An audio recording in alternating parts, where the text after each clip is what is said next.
The story begins in an arena at a historic moment, with the announcer announcing the finals of the Era Pro League's path to the strongest tournament, where the ultimate showdown takes place between the immortal god of war Lin Jie and the genius sword Saint Baili Changcheng, two undefeated legends. And, as both fighters charge at each other with everything they have, the announcer wonders whether a level of power, like the one they are witnessing, and such a refined technique are truly something an ordinary player can achieve through training alone. Then, the announcer comments that Lin Ji, the immortal war emperor of the Berserker class, Era's #1 warrior, is advancing without a single opening, and that every strike is aimed directly at the vital points, making him practically Asura from hell, until Bali Changcheng of the Sword Saint class has his defense broken. Because of this, Lin Jie opens up an overwhelming advantage, since Bali can no longer fight, and as soon as he is warned that the MC's opponent's health is in critical condition,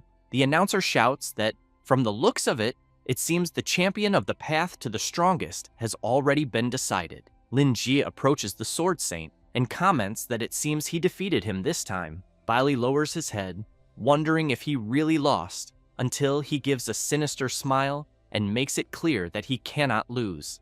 So, he begins to release a powerful energy, and as he stands up, while the energy spreads throughout the entire arena, he comments that, if he uses such power, all of the Berserker's effort will mean nothing. That said, the Sword Saint activates his infinite weapon durability skill. With that, Bailey manages to repair his sword, leaving Lin Ji confused, trying to understand what the hell just happened. Then, the blonde guy spends 500,000 yuan to activate his super speed and then charges forward with everything he has. The Berserker gets worried, wondering if what his opponent used was a cheating item. However, he barely has time to think before he already has to block the attack and dodge the second one. Bailey calls Lin Jie an idiot and asks if he still thinks effort can change fate, because he doubts he will ever understand that. While struggling to defend himself, the Berserker thinks that his opponent is way too fast and that he can barely keep up with his movements, until Bailey spends another 900,000 yuan to activate teleportation and appears behind Lin Ji. Then, the blonde guy spends 1,200,000 yuan to activate sudden death and then drives his sword with full force into the Berserker, who is quickly notified that he has been killed by Baili Changcheng. Because of this, the loser's account will be permanently deleted and all assets will be transferred to the winner. As he falls to his knees on the ground, Lin Jie wants to know why the blonde guy betrayed him. Completely frustrated, the Berserker wants the Sword Saint to answer why he had to cheat just to defeat him. And on top of that, he even broke the promise they made together. Bali apologizes and, while delivering the final blow, comments that, in the next life, he will pray for them to be brothers.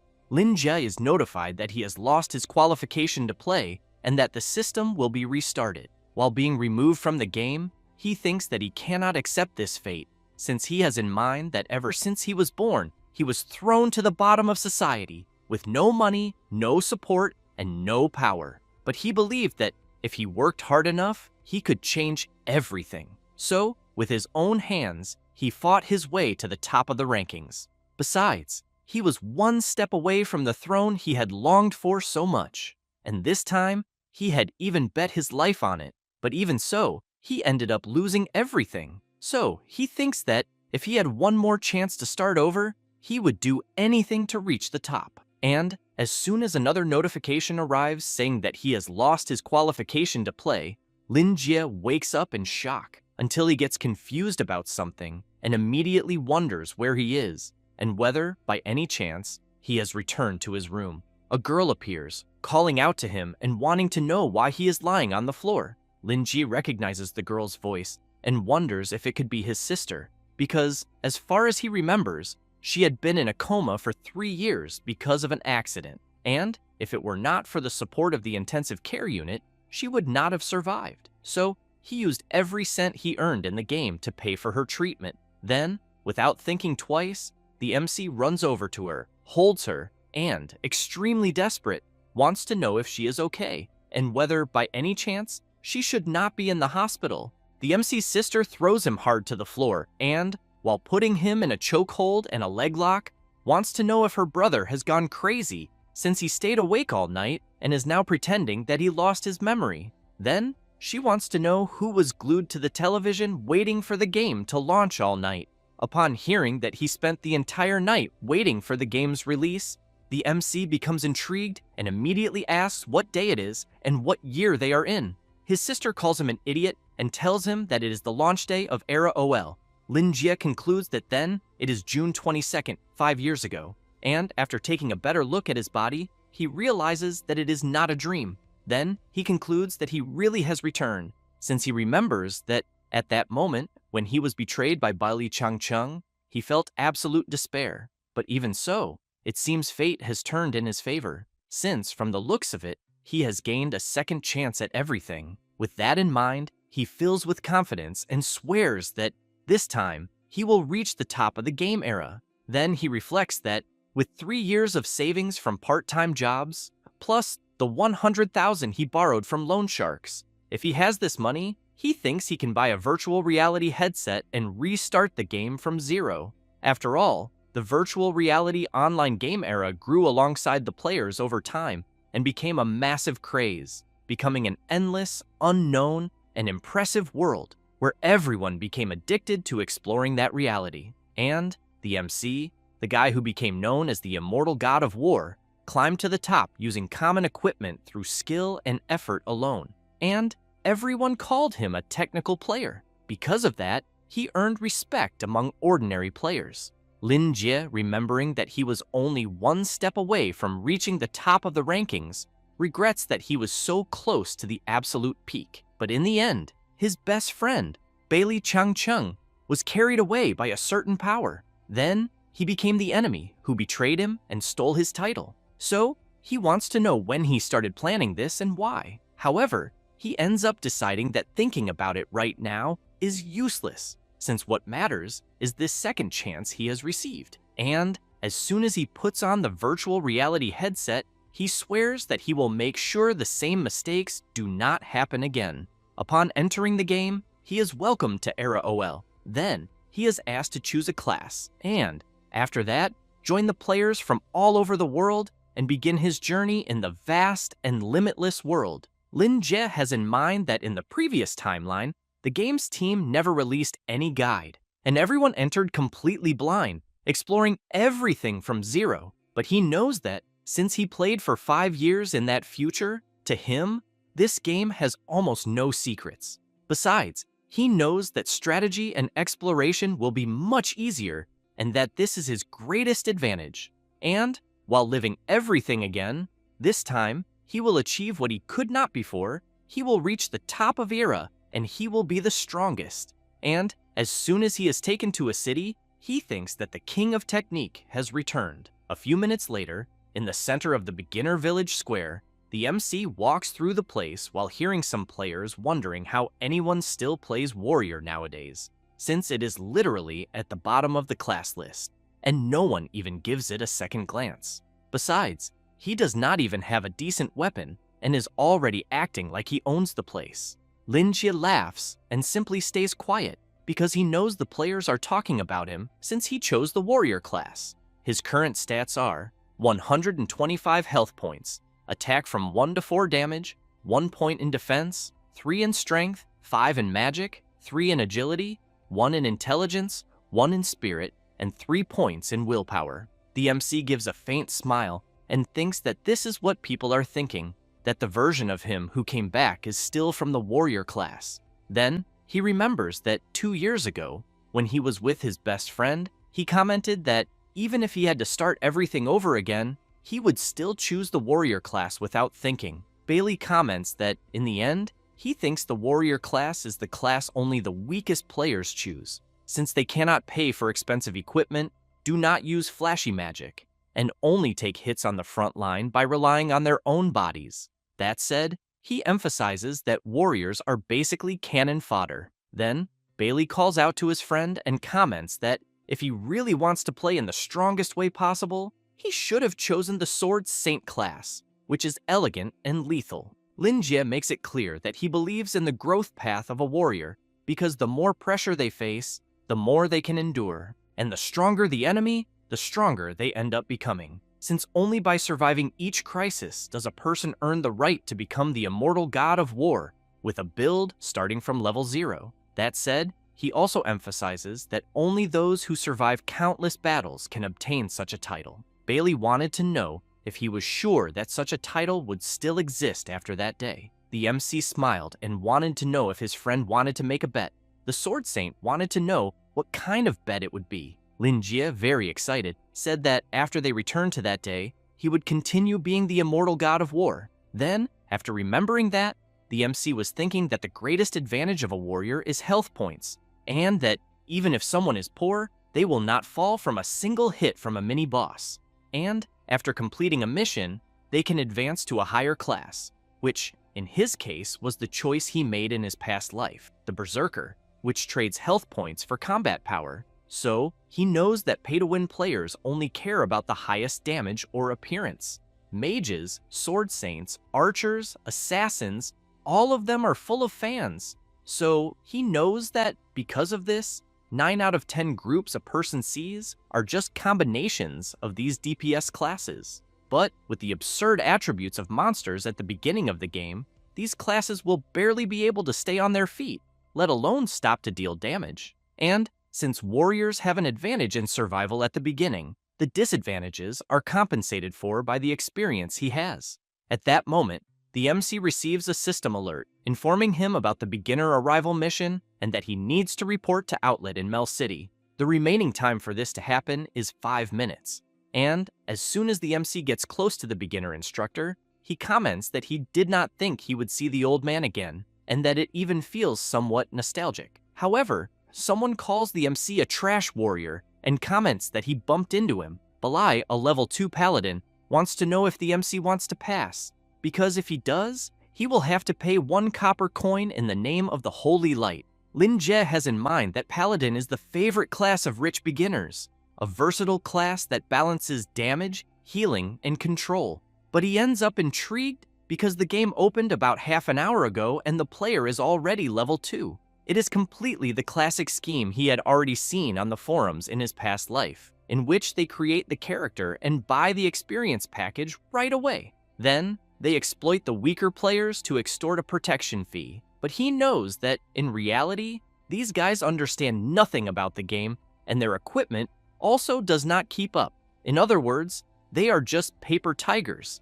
And, since the best reward from the beginner arrival mission is the bag with 10 copper coins, even after paying 1 coin for the fee, he would still come out ahead. However, he decides to ask why he would give money to the paladin, who in turn gets nervous and shouts that it is because he is stronger than him. So, he thinks the MC had better delete his account and start over. But Lin Jie tightly grabs the paladin's arm, and he gets confused because he cannot use his strength. The MC comments that reinforced grip is a starting talent in which finger strength is increased, making it harder to release the opponent's weapon, in addition to resistance to disarmament. Balai wants to know what the hell this reinforced grip is, and whether, by any chance, it is not that useless talent that no one chooses, which only serves to hold a weapon. The MC makes it clear that it is useless for the paladin, but that for him, from the warrior class, it is the strongest talent. That said, with a completely intimidating presence, he squeezes the paladin's hand with all his strength, forcing him to let go of his sword. Then, while crying in pain, he wants to know how the MC managed to disarm him with his bare hands. Lin Jie reflects that it may look like trash, but it can be used in very interesting ways, since it allows him to block normal attacks with his own hands, and this effect increases according to strength. So, if a person's strength is higher than the opponent's, they can even counterattack with a disarm. So, since he managed to disarm the paladin just now, it means that this level 2 guy has less strength than a newly created character, and that, from the looks of it, he has not put even a single point into strength. He is literally an idiot who does not know how to play. But what the paladin does not know is that, in future evolutions, this reinforced grip is one of the warrior's strongest talents, since Titan's grip, its evolution, allows someone to wield giant 2-handed swords with only 1 hand. But that only happens if the person chooses this talent from the beginning. At that moment, the guards appear, and Balai shouts that the MC is screwed since causing trouble in a safe zone results in an immediate execution penalty. Then, he swears by the holy light that the MC was the one who attacked him first. Lin Jie has in mind that the guards of the beginner village are strong enough to eliminate a level 1 or 2 player with a single strike. So, he admits to the guards that he is the cause of the commotion. The paladin is surprised that the MC admitted his guilt and immediately asks the guards to punish him. However, Lin Jie explains that what he did was self-defense. This makes the guards go after the paladin right away, and he cannot believe the reversal of the situation and shouts, wanting to know what the MC means by self-defense. Then, extremely desperate, he shouts for the guards to wait, because he is a VIP of the game who spent more than 100,000. Lin Jie makes it clear that whoever starts a fight in a safe zone is considered guilty by the NPCs, and the other side, even if they hit back, is not punished, but rewarded instead. The guards teach the paladin a lesson, and then toss 1 copper coin to the MC. Since Balai was forced to pay a compensation fee, Lin Jie picks up the coin and, laughing, says that he accepts the paladin's apology. Then, he looks at the other players around him and asks whether, by any chance, they dare to drop a few more coins or if they will simply get out of the way. They get nervous, but in order not to risk ending up like the paladin, they decide to let the MC pass. Lin Jie goes over to the old man to talk to him and receive the reward, and as he sits beside him, he comments that it has been a while since the two of them last saw each other. Outlet wants to know how the young adventurer knows him, since the game only opened today. Lin Jie answers that they have known each other for years, but to be more exact, for at least 5 years. The old man comments that the boy must be trying to make a joke. However, he makes it clear that this does not matter, and since he came there by following the mission, the boy can receive the reward. So, he is to choose between 10 copper coins, 3 units of basic health potion, or a refined iron sword, which is an exclusive warrior weapon. The players around them comment that any idiot would choose the money, since a broke player would sell those coins for a fortune on the black market. But Lin Jie chooses option number 4, because he has in mind that this should only be discovered years later. The old man is surprised by the boy's choice, and the players want to know if, by any chance, the MC has gone crazy and where he got the idea that there is a 4th option. Lin Jie comments that the campfire before dawn must go out twice. Outlet, very surprised, wants to know where the boy heard about that. The MC continues, saying that when the black moon sinks into the eternal night, the embers of the forgotten god will return. Then, what is reborn from the ashes is the ember of the ancient god and the beginning of a new era. That said, he says that this was the code the old man gave him long ago, so he wants to know if he still remembers. Since 5 years ago, after Lin Jie completed the hidden mission of protecting Outlet's relatives, while the old man cried with happiness, he commented that he did not know how to thank the MC, since, as he was only an instructor NPC, he had nothing valuable to give. However, he made it clear that if one day the MC needed his help, all he had to do was say the code, and that, even if he no longer recognized him, he would remember that the boy was his savior. Therefore, Outlet comments that the boy must be someone very important to him. With that, the MC is notified that the hidden mission condition has been met.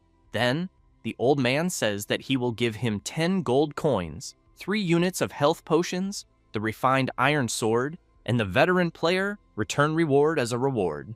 While Lin Jie collects the rewards, he thinks that in his past life, he was only 1 step away from becoming the strongest, but in the end, he was defeated through unfair means.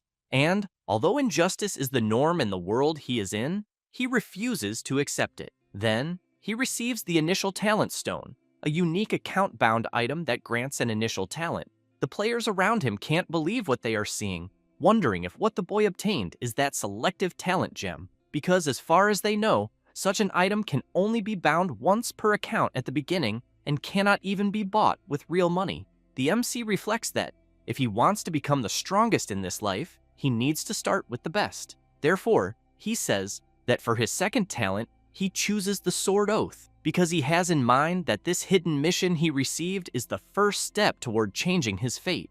Outlet emphasizes that the talent the boy chose was created by the legendary sword saint, Mel, and the practitioner will be recognized as an oath-bound swordsman, gaining extraordinary swordsmanship abilities, but will only be able to fight using swords for the rest of his life. So, he wants to know if the MC is really sure about this. Lin Jie smiles and replies that he is absolutely certain. That said, he turns around and starts leaving. The players around him want to know if the MC really chose the sword oath, because who is the idiot who chooses a second sword-type talent nowadays? At that moment, the old man also comments that the strongest weapon is not the sword, but the person who wields it.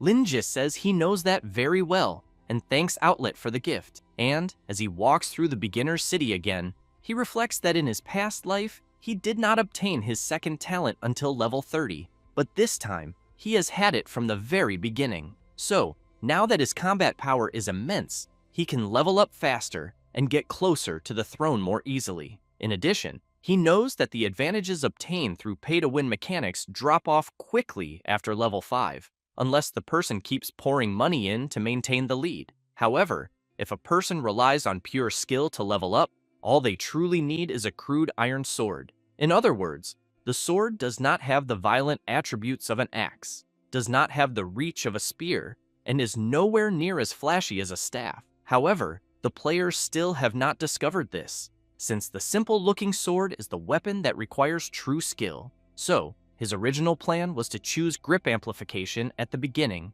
get Outlet's crude iron sword, and then go out to hunt monsters and level up. But this time, he chose the old man's hidden reward, the initial talent stone, and since he missed out on obtaining the crude iron sword, he is leaving empty-handed and everything has changed. However, he has in mind that if he makes different choices in this life, the course of history will be completely different.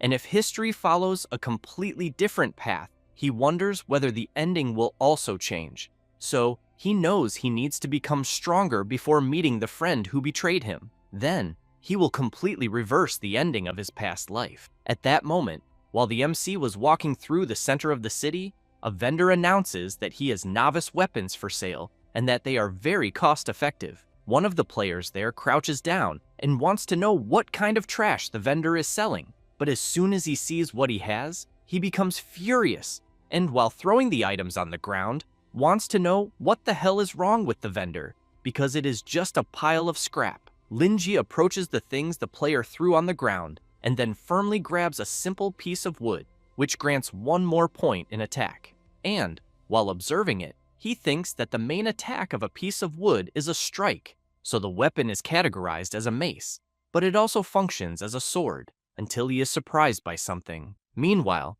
the vendor is very frightened, begging the player to please have mercy and let him go, because he is just a non-combat profession player, and buying and selling equipment is his only source of income. However, the player remains furious and throws more of the vendor's things on the ground. In addition, he thinks the vendor should admit that he is a coward who cannot even fight. He even thinks the vendor should go back to playing house, since he is only getting in his way in the game, until the MC comments that profession players are also players and that no one is superior to anyone else, because without the food from cooks, the potions from alchemists, or the weapons from blacksmiths, most combat players would not even be able to get past the city gates. That said, Lin Jie asks the vendor how much the piece of wood he is holding costs. The vendor is surprised and replies that it costs 1 copper coin. Meanwhile, the furious player wants to know who the hell the MC is. He says his name is Lin Jie and that he is from the warrior class. And, while the players around them burst out laughing when they hear that the MC is from the warrior class, Lin Jie tosses the copper coin and says he will buy the piece of wood because he has in mind that everything is fate, since Paladin Balai's compensation was exactly 1 copper coin. However, the player who was arguing with the vendor steps in front of the MC and shouts, saying that he dared to ruin his fun. Then, he wants to know if he did not see that he was doing a good deed. Lin Jie comments that he was not doing a good deed, but trying to intimidate people. The player laughs and comments that, apparently, the MC really does not realize he is being scammed, since the piece of wood he just bought is trash that no one would pick up even if it were lying on the ground. That said, while the vendor sneaks away laughing, the player says that the merchant is nothing but a scammer. Then, he emphasizes that he would feel dirty even stepping on trash like that, but thinks it serves the MC right for being tricked. However, Lin Jie has in mind that every blacksmith shop in the starting village has several pieces of wood, and that no one wants them even when they are free. But uninformed newbies buy them for 1 copper, thinking it is a bargain. In this case, it was a classic scam when the game era was launched. But he knows he is not a newbie, but the immortal War Emperor, who wielded 1,000 divine artifacts. And his intuition is never wrong, since the piece of wood he bought has both sword and mace attributes. So, normal classification systems do not have overlaps like this, unless this is an unidentified divine artifact. And even if he cannot identify it at the moment, he can still use it as a sword. Therefore, he equips the piece of wood and has his base attack increased, reaching 2 to 5 damage. With this, he currently has 5 points in strength, 5 in endurance, 3 in agility, 1 in intelligence, 1 in spirit, and 3 in willpower. A few minutes later, an energy heads toward the novice starting city. Then, all the players present there receive a system notification informing them that the world mission, Defense Against the Terror Demons, has been activated. So everyone needs to defend the gates of Mel City from the terror demons and protect the city's guardian crystal. The MC has in mind that Mel City is a strategic point on the front lines of the continent in the game era, and one of the areas most affected by the plague calamity, and this caused level 2 high-attack terror demons to appear infinitely outside the city's north gate. And 1 year after Era's open beta, Mel City disappeared from the map forever. In this case, it was probably destroyed by this army of terror demons. The players get excited and comment that they need to go to the north gate, because the experience they will gain by eliminating the demons will be enormous. But as soon as the MC tries to head toward the north gate, the game guards ask him to stop and warn him that, although the situation is urgent, they do not want new players to throw their lives away at the north gate. So, they want the MC to go to the other 3 gates and eliminate low-level monsters to level up first. Lin Ji comments that he does not need that and asks the guards to let him pass. One of the guards makes it clear that once the player leaves the city gates, he will no longer have novice protection. The MC replies that he intends to find some worthy opponents, even if they are higher level. That said, he advances to the north gate and then asks them to open the gate. With this, Lin Jie receives a notification that he has performed an act of courage and had his reputation increased by another 100 points in Mel City. Because of this, his reputation reached the friendly level. After passing through the north gate, the MC reflects that the game era has a set of hidden rules that encourage players to challenge their limits. So, if an NPC believes that a player is attempting a high difficulty challenge, that person's affinity will increase, unlocking hidden missions. Therefore, one of the guards calls out to the MC and says that since he insists on fighting a difficult battle, he wants to know if he can ask him for a favor. With this, the system notifies him that Lin Jie will be entering the side mission, the captain's request. Then, the MC reflects that it is exactly as he expected, since he activated the captain's request. So, the system is giving him a mission meant for level 3 or higher, while he is still only level 1. The captain says that 3 of his subordinates are trapped in the camp of Griffin the Chanter, the leader of the terror demons. However, he needs the MC to recover their bodies so they can have a proper funeral. Lin Jie has in mind that challenging himself above his own level can yield extra rewards, and this can even change the future of Mel City. Then he comments to Captain Lance that he does not need a funeral because he knows that to fully complete this dungeon, Griffin the Chanter, the novice killer, must be defeated by a player whose level is far below the dungeon's required level. So, before that, he knows he needs to keep his level as low as possible, relying on his skills and understanding of the boss mechanics in order to face a divine level boss even while being level 1. The captain is intrigued by something and asks how the boy knows his name. Lin Jie makes it clear that he will personally bring the captain's subordinates back from Griffin the Chanter's clutches and also save Mel City from him. So, he expects the captain to prepare a celebration. The captain in turn says no, and that this is impossible, because unless a miracle happens, his subordinates are destined to be eliminated in the camp. So, he wants the MC to just do his part and wait for Griffin to leave. Lin Jie asks the captain to rest easy and makes it clear that he is the miracle he spoke of, since he has in mind that he truly has nothing but himself. But in this life, he will use his own hands to tilt the scales of fate in his favor. Therefore, 1 hour later, the MC arrives near the camp and notices that there is already a river of blood at the entrance of the starting village. After all, the smell he is sensing could not be anything else. Then he reflects that the game era has extremely high difficulty. The difficulty design is filled with the developer's malice toward the players. But even so, the high rewards it brings still make players from all over the world desperately compete for them. Lin Jie approaches a group gathered around a campfire and hears that they have no support in the party and that they are also missing a tank and need experienced players. The MC thinks that, for ordinary players, the ideal strategy is to form a party until one of the players recognizes the MC and immediately wants to know if he is not the idiot who was scammed earlier by the merchant. Then he laughs and asks if he is still holding that precious piece of wood. Lin Jie does not care at all and thinks that they are always as boring as ever, until another player calls him a novice warrior and asks if, by any chance, he is planning to farm monsters alone. A mage laughs and comments that, looking at the MC's trash equipment, it is obvious he really is a newbie, and that, when he dies and returns to the city, he will definitely kneel and beg for a party. Lin Jie takes a deep breath and thinks that, although forming a party reduces the risks, it also reduces the profits, and that killing a monster alone can yield up to 5 times more profit than doing it in a party. However, while slapping one of the players in the face, he continues thinking that, when someone has enough strength, forming a party actually brings negative returns. The player falls to the ground, sitting down, and immediately shouts, wanting to know what got into the MC's head. Lin Jie, in turn, thinks that the seemingly strong knight has an unexpectedly fragile body, and, if he is not mistaken, he chose Flame of Retribution as his initial talent, burning in sacred flames all over his body, and even looking very strong at first glance.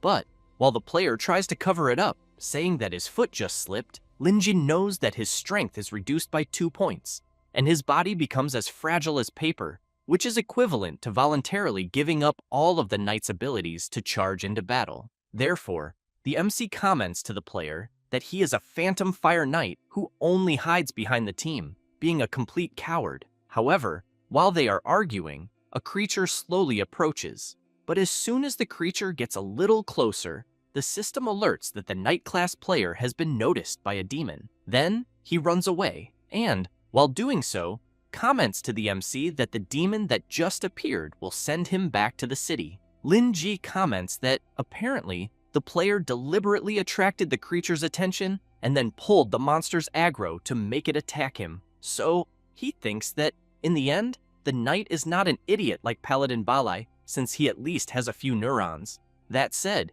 he charges toward the demon, thinking that eliminating a level 2 creature is not enough to make him level up, and that he can even continue the mission and warm up along the way. The players, seeing the MC charging toward the demon, want to know why he is not trying to run away. Lin Jie keeps advancing, observing the creature carefully, until he manages to see the trajectory of the sword strike. Therefore, the MC manages to make a perfect dodge, and then thinks that a warrior only becomes stronger by getting closer to death. So, a person can only become the immortal god of war by placing himself in dangerous situations, constantly challenging danger. Then, Lin Jie firmly grips his piece of wood and launches an attack on the demon, causing a critical hit. However, the MC is notified by the system that the demon has become enraged and that its attack power has increased by another 50%. The knight, from a distance, shouts to warn to the MC that the demon is about to unleash a charge strike.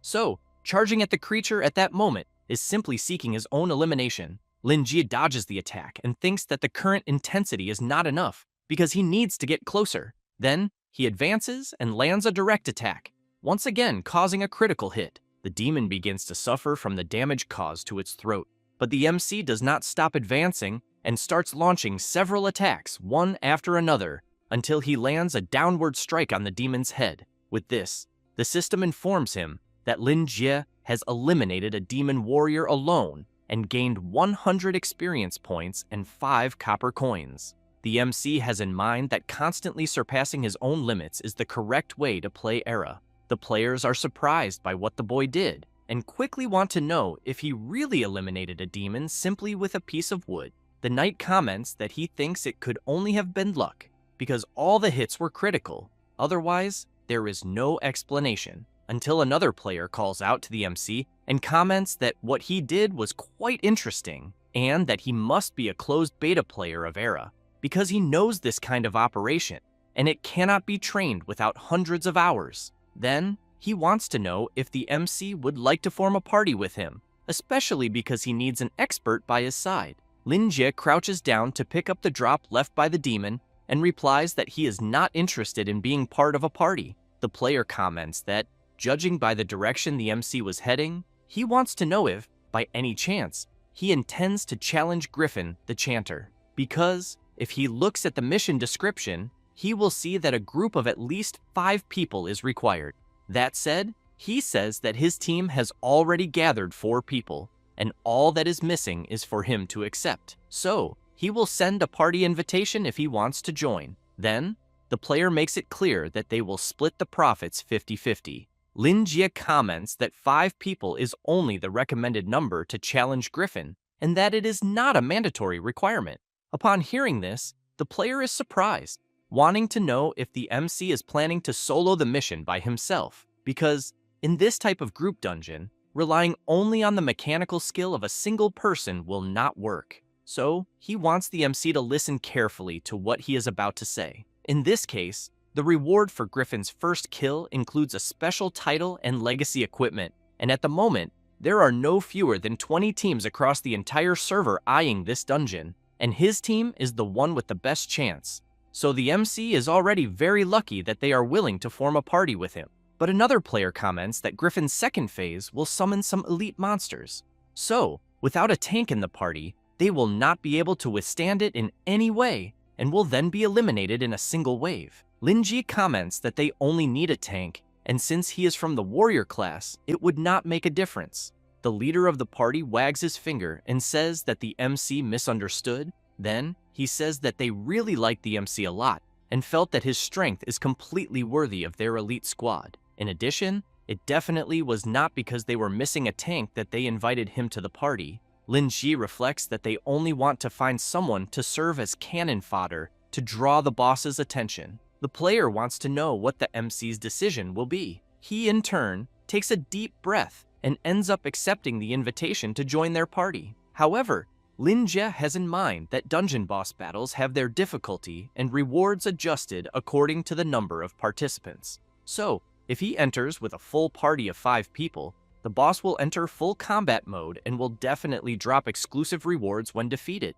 After all, once the hidden mission is completed, Griffin will be permanently removed and his rewards will become impossible to obtain. With this in mind, the MC reflects that, this time in his life, if he wants to reach the top and become the strongest, this reward is the most important link for his evolution in the early game. Therefore, he concludes that he needs to seize this one and only chance to obtain the reward and take everything all at once. A few minutes later, after defeating some demons, the MC arrives at the entrance of Griffin's dungeon. The party leader calls Lin Jie an idiot and emphasizes that he needs to save his strength before entering the dungeon. The mage wants to know if the MC, by any chance, does not know how difficult it is to get potions at the beginning of the game. Another player comments that someone did the math, and that the MC needs to eliminate 100 monsters just to get 2 copper coins, not to mention dropping a piece of green equipment. And that, aside from the pay-to-win gift packs, the number of players who manage to get green equipment on the first day of the server can be counted on the fingers of one hand. However, Lin Jie notices the energy from the piece of wood going toward one of the demon's swords. With that, he is notified that the piece of wood is looking for a host, until the knight tells the MC to stop staring at meaningless things because players cannot use monster weapons, and that this is called an unlootable drop. That said, he points out that if it were that easy to pick up and sell monster weapons, prices on the first day of the game would have already increased 100 times. But the MC does not care at all, bends down, picks up one of the weapons, and wonders why the piece of wood wants to fuse with the monster's equipment. Until something happens, and the system announces that the branch of the world tree will be fusing with the weapon. After the piece of wood merges with the weapon the MC had taken from one of the monsters, he obtains the Terror Demon's curved saber, which adds a bleeding effect on critical hits, as well as increasing attack by more than 10 points, and the user's strength by 1 more point.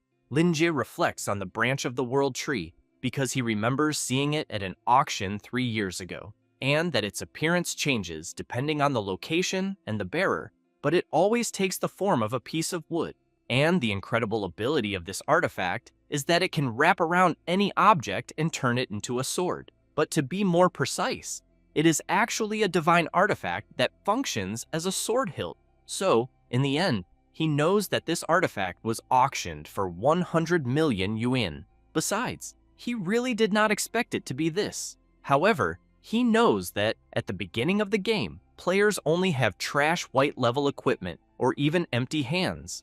But even the lowest level monsters carry green equipment, so the performance of the players and the enemies is simply not on the same level. With this in mind, Linjie equips the demon's curved saber and concludes that if he uses the branch of the world tree to take weapons from the monster's hands, he thinks he can replace his weapons at no cost at all. Now, the MC has a base attack of 11 to 15 with the demon's curved saber, in addition to the increase of 1 more point in the strength attribute.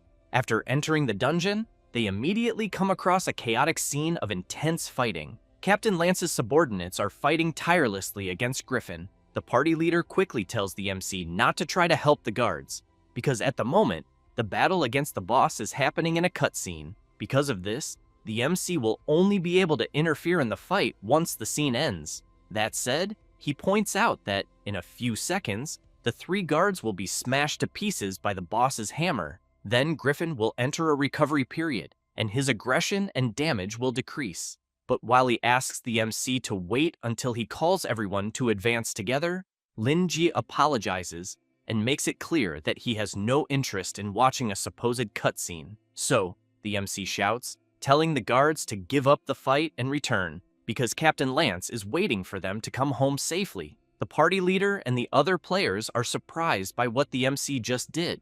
The guards are also the same way, but they decide to listen to what the warrior said. With that, Linjie walks toward the boss and says that his fighting style is to start a war directly, since he knows that a person can forcibly interfere with cutscenes, but the price for a player to skip the scene is something surreal. The player wearing a hat, very surprised, wants to know if the MC is some kind of idiot, since he is pulling the boss's aggro onto himself.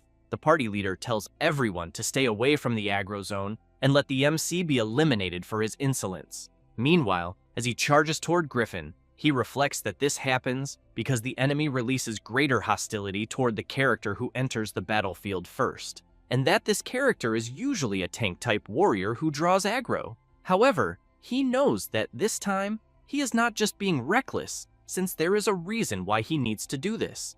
Because since the world line has changed, the direction of the mission can also change. In this life, he is the butterfly disturbing the world line and changing fate.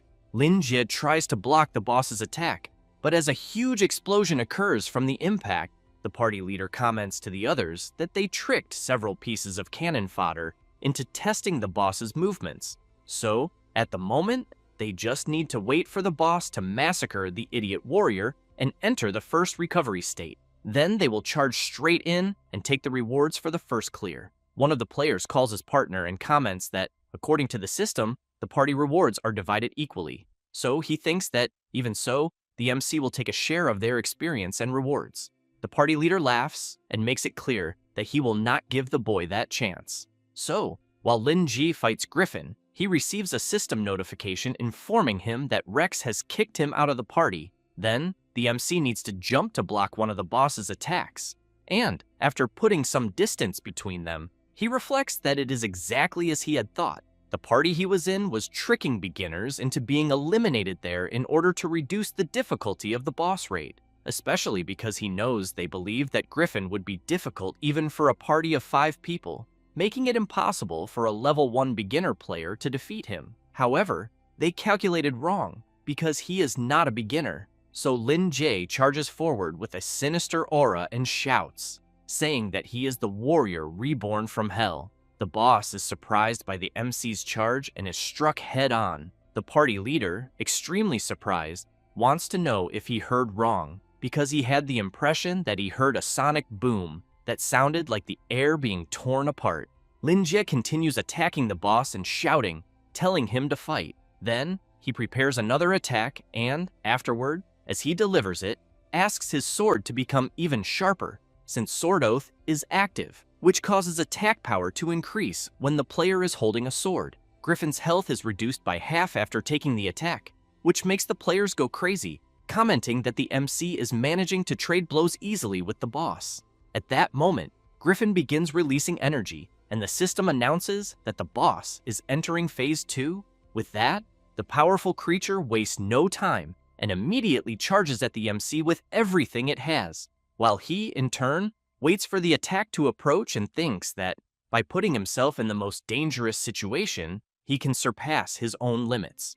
The players start shouting, wanting to know if the boy is an idiot, since he seems willing to try to stop a charged attack from a level 5 boss. After the attack collides, a huge explosion occurs. Griffin, amid the dust, continues charging forward, but the MC manages to block the attack and even comments that, to the players there, what he is doing may be something inconceivable, choosing the warrior class, which everyone considers to have no future. But they simply do not understand, and do not want to understand either, because not everyone in the world is born with the power of choice, since he remembers that, 5 years ago, before the game launched in his past life, the virtual reality headset seller had said that what he had informed him of was only the price of the peripherals, and the game's classes are priced according to the popularity of the class, because rich people can choose Tier 1 DPS classes, and those without money can only choose low-level supports or cannon fodder classes,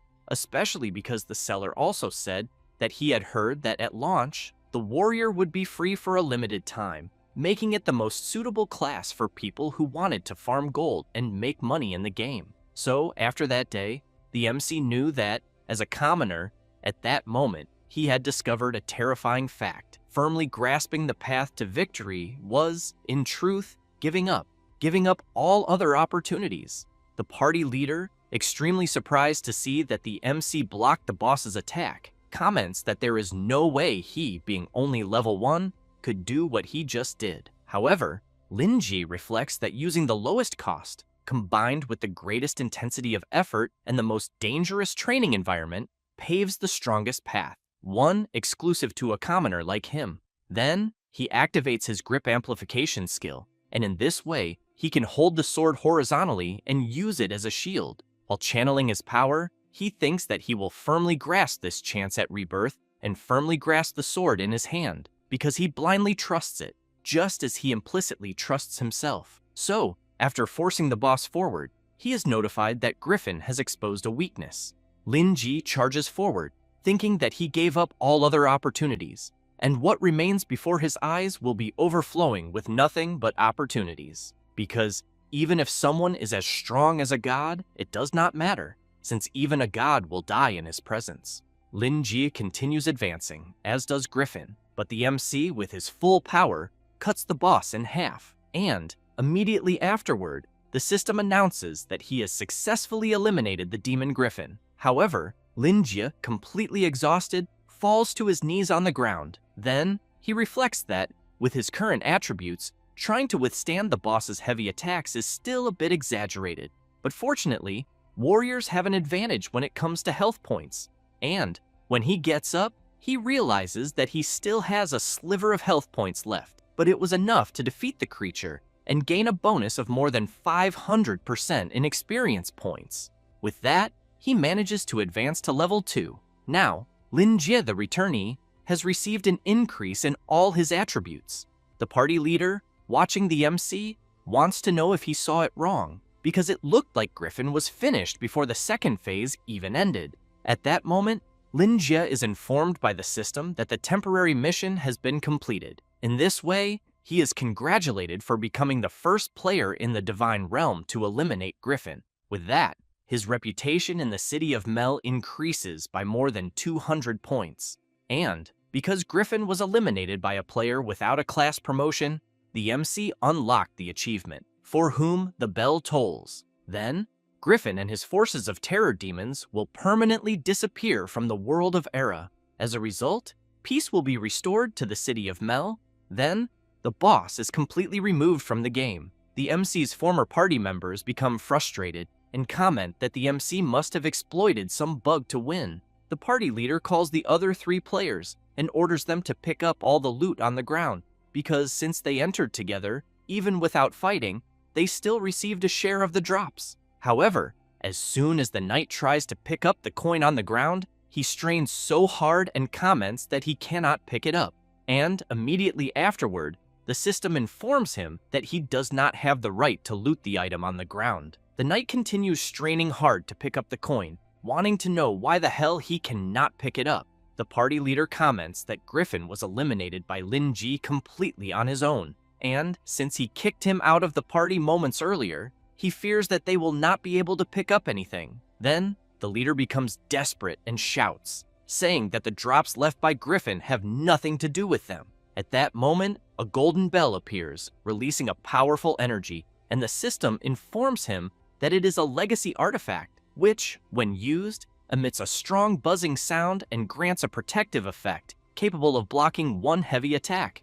And that, when the golden bell breaks, it sends the attacker flying backward and is limited to 1 use per day. Lin Jie realizes that the boss's exclusive drop is surprisingly small, but he knows that he does not care about that and quickly decides to collect everything. With that, all the drops on the ground go toward the MC, including the coin the knight was trying to pick up. While Lin Jie gathers all his drops, the players want to know if he is really going to monopolize everything by himself. However, the party leader tells the knight to stay calm and comments that it does not matter even if the boy looted everything. After all, according to Era's looting mechanics, players drop all items acquired in the last 24 hours when they are eliminated, which means that if they rush over and eliminate him, all of Griffin's rewards will still be theirs.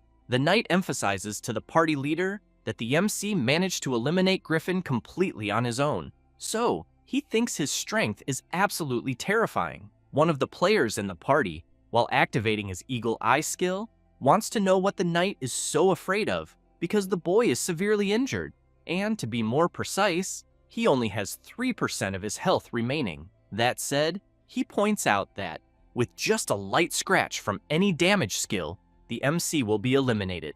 So, the party leader calls out to his partners and tells everyone to activate PvP mode because they will make sure that Lin Ji, who entered this dungeon alive, does not leave it breathing. After collecting everything, the MC realizes that just eliminating one boss already yields 100 copper coins, not to mention the enormous amount of alchemy materials. And when he opens the auction house panel in the system, he sees that the current market price for 1 copper coin is 12,000 yuan. So, just the pouch he collected is already worth 1,200,000 yuan, until Rex appears, congratulating the MC and saying that he has certainly proven that he has some skills. Lin Ji looks back and makes it clear that he betrayed their partnership and kicked him out of the party, so he thinks it is already too late for him to apologize. Rex waves his finger and says no, because from what he remembers, they only did nothing because they believed in the MC's strength.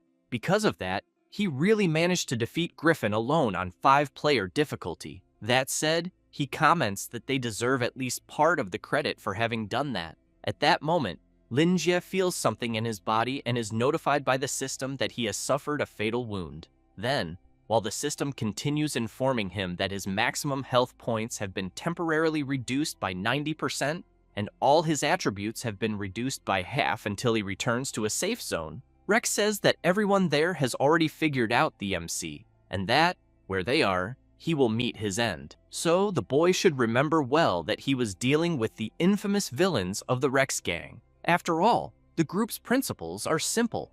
They eliminate monsters and players, as well as cooperate and betray. At that moment, the player with the bow points at the MC and then launches his powerful attack, which passes right by the MC's head with full force, and the MC immediately realizes that it is a hunter skill, Eagle Eye, because he knows that this skill massively increases accuracy, making it a practically guaranteed hit in open areas. But from the looks of it, the hunter missed the shot on purpose. So, he wants to know what the players are planning. Rex replies that it is very simple because he not only wants all of Griffin's loot, but also the piece of wood and the clothes. So, he wants the boy to take everything off and hand it over immediately. That said, he also wants the MC to beg for mercy while handing over everything he asked for. Then, they will try to spare his life. However, he makes it clear that he will also want the MC to leave Sinner's Hill with his butt exposed, letting everyone see him completely humiliated. After saying that, Rex starts laughing and wants to know if the boy thought he could reach the heavens just because he got lucky and hit the boss's weak point mechanic. Lin Jie laughs, points his sword at the players, and emphasizes that since Rex put things that way, it is obvious that he will have to refuse, because he knows they are nothing more than stones on his path to becoming stronger. Besides, he will step over them without thinking twice and continue moving forward. While Rex and the other players are paying attention to what the MC is saying, he also emphasizes that he will not even care when or where they appear beneath his feet. So, he wants Rex's group to charge at him and try to eliminate him if they have the courage, because that kind of thing is exactly what he wants at the moment. The mage wants to know if the boy has gone crazy for thinking that. However, Rex does not want any more nonsense and orders the hunter to shoot. He, in turn, quickly fires his powerful arrow. Lin Jie takes the golden bell he received as a reward and activates it. In this way, he manages to block the powerful attack made by the hunter. But a strong explosion occurs because of the impact. As the dust settles, Rex does not like what he saw and comments that the boy used the legacy artifact dropped by Griffin. The knight wants to know what the hell that golden bell does, and if, by any chance, it grants some kind of invincibility. After the dust settles, Lin Jie replies that it is obvious it is not invincibility, because the golden bell buys him 1 second of breathing room. The knight, intrigued, wants to know what the hell 1 second is good for and what the difference is between being eliminated now and dying later. Lin Jie says it is because upgrading a skill takes exactly 1 second. That said, he emphasizes that in this way, he will be able to crush the 3 bastards. Then, the MC uses a free skill point to learn an exclusive warrior skill. It is Death Breath, which, when a warrior takes damage, can be activated to restore a small amount of current HP. But if he is in a near-death state or surrounded by enemies, it will be forcibly activated to restore a massive amount of health points. Then, after having his HP recovered, Lin Jie reflects that this skill can even exceed the warrior's maximum HP limit. The hunter, seeing that the boy recovered and even increased his health points, is completely shocked and immediately wants to know how the hell he did that. Lin Jie has a sinister expression and asks if the players want to see the power coming from hell. The mage points at the MC and shouts, telling his partners not to be intimidated, especially because the MC's sword is still stuck in the ground. However, Lin Jie charges forward with everything he has, without hesitation. This leaves Rex very worried about the outcome. The MC lands a tremendous punch right in the middle of the hunter's face, and a loud sound echoes throughout the entire place because of the impact. The other players are surprised to see that the boy is very fast. Rex, seeing his friend lying unconscious on the ground, wants to know if he was really defeated by just a single punch. Lin Jie, with the amplification skill activated, looks at his hand, since he knows that now, when he is not using a weapon, he will gain an enhancement to unarmed combat. At that moment, Rex calls out to the mage and tells him to use Ice Explosion to apply freezing to the boy. The player quickly does so and incapacitates the MC from moving. Then, the knight takes advantage of the chance and charges forward with everything he has. But Lin Jie manages to dodge at the last second, and the knight, with his strike, ends up breaking the ice that was trapping the MC. So Lin Jie clenches his fist tightly and counterattacks with a precise punch to the knight. The mage, very impressed, comments that what he is seeing makes no sense at all, because his ice explosion had restricted the boy's movements. Lin Jie explains that as long as the strength attribute is high enough, a person can use brute force to break free from restrictions. So, an ice spell of the level the mage cast is simply child's play. The mage, very frightened, comments that the MC's attributes were reduced by half due to his severe injuries. So, he wants to know how his strength attribute can still be high enough, but he ends up reflecting that this is not right, because looking at the boy's battle aura surrounding his body, it does not seem like his attributes have been drastically reduced. So, he turns around, shouts to the archer, and asks him to use Eagle Eye to check the attributes again. However, Lin Jie quickly approaches the mage, grabs his hand, and says that there will be no need for the check. Then, with an overwhelming presence, he makes it clear that he had already sent the hunter back to respawn with a single punch moments earlier. The mage begins to feel his hand going numb because of the MC's grip, and even so, keeps calling out to the hunter. But, seeing that he does not respond, he looks directly at the MC and accuses him of cheating. Lin Jie is very surprised to be called a hacker. Then, he begins to remember when he was betrayed by his friend, and how, at that very moment, he had also accused him of cheating with some kind of hack. Back then, Bailey had made it clear that everything the MC said would be useless, because he had lost. So, after remembering this, Lin Jie says that only those who abandon everything they trust would choose that path of no return he witnessed, and because of that, he swears that he would absolutely never fall to the level of having to cheat to play. That said, while tightening his grip even more around the mage's fist, he makes it clear that scum like them only accuse others of cheating when they cannot win with their own skills. The mage, feeling a lot of pain, starts screaming, saying that he admits defeat and that the MC is someone very strong, but he wants him not to eliminate him and says that he will even leave Rex's villain group immediately. Lin Jie comments that it is too late for that. Then, he activates Heavy Strike and hurls the mage with full force against the wall of a house.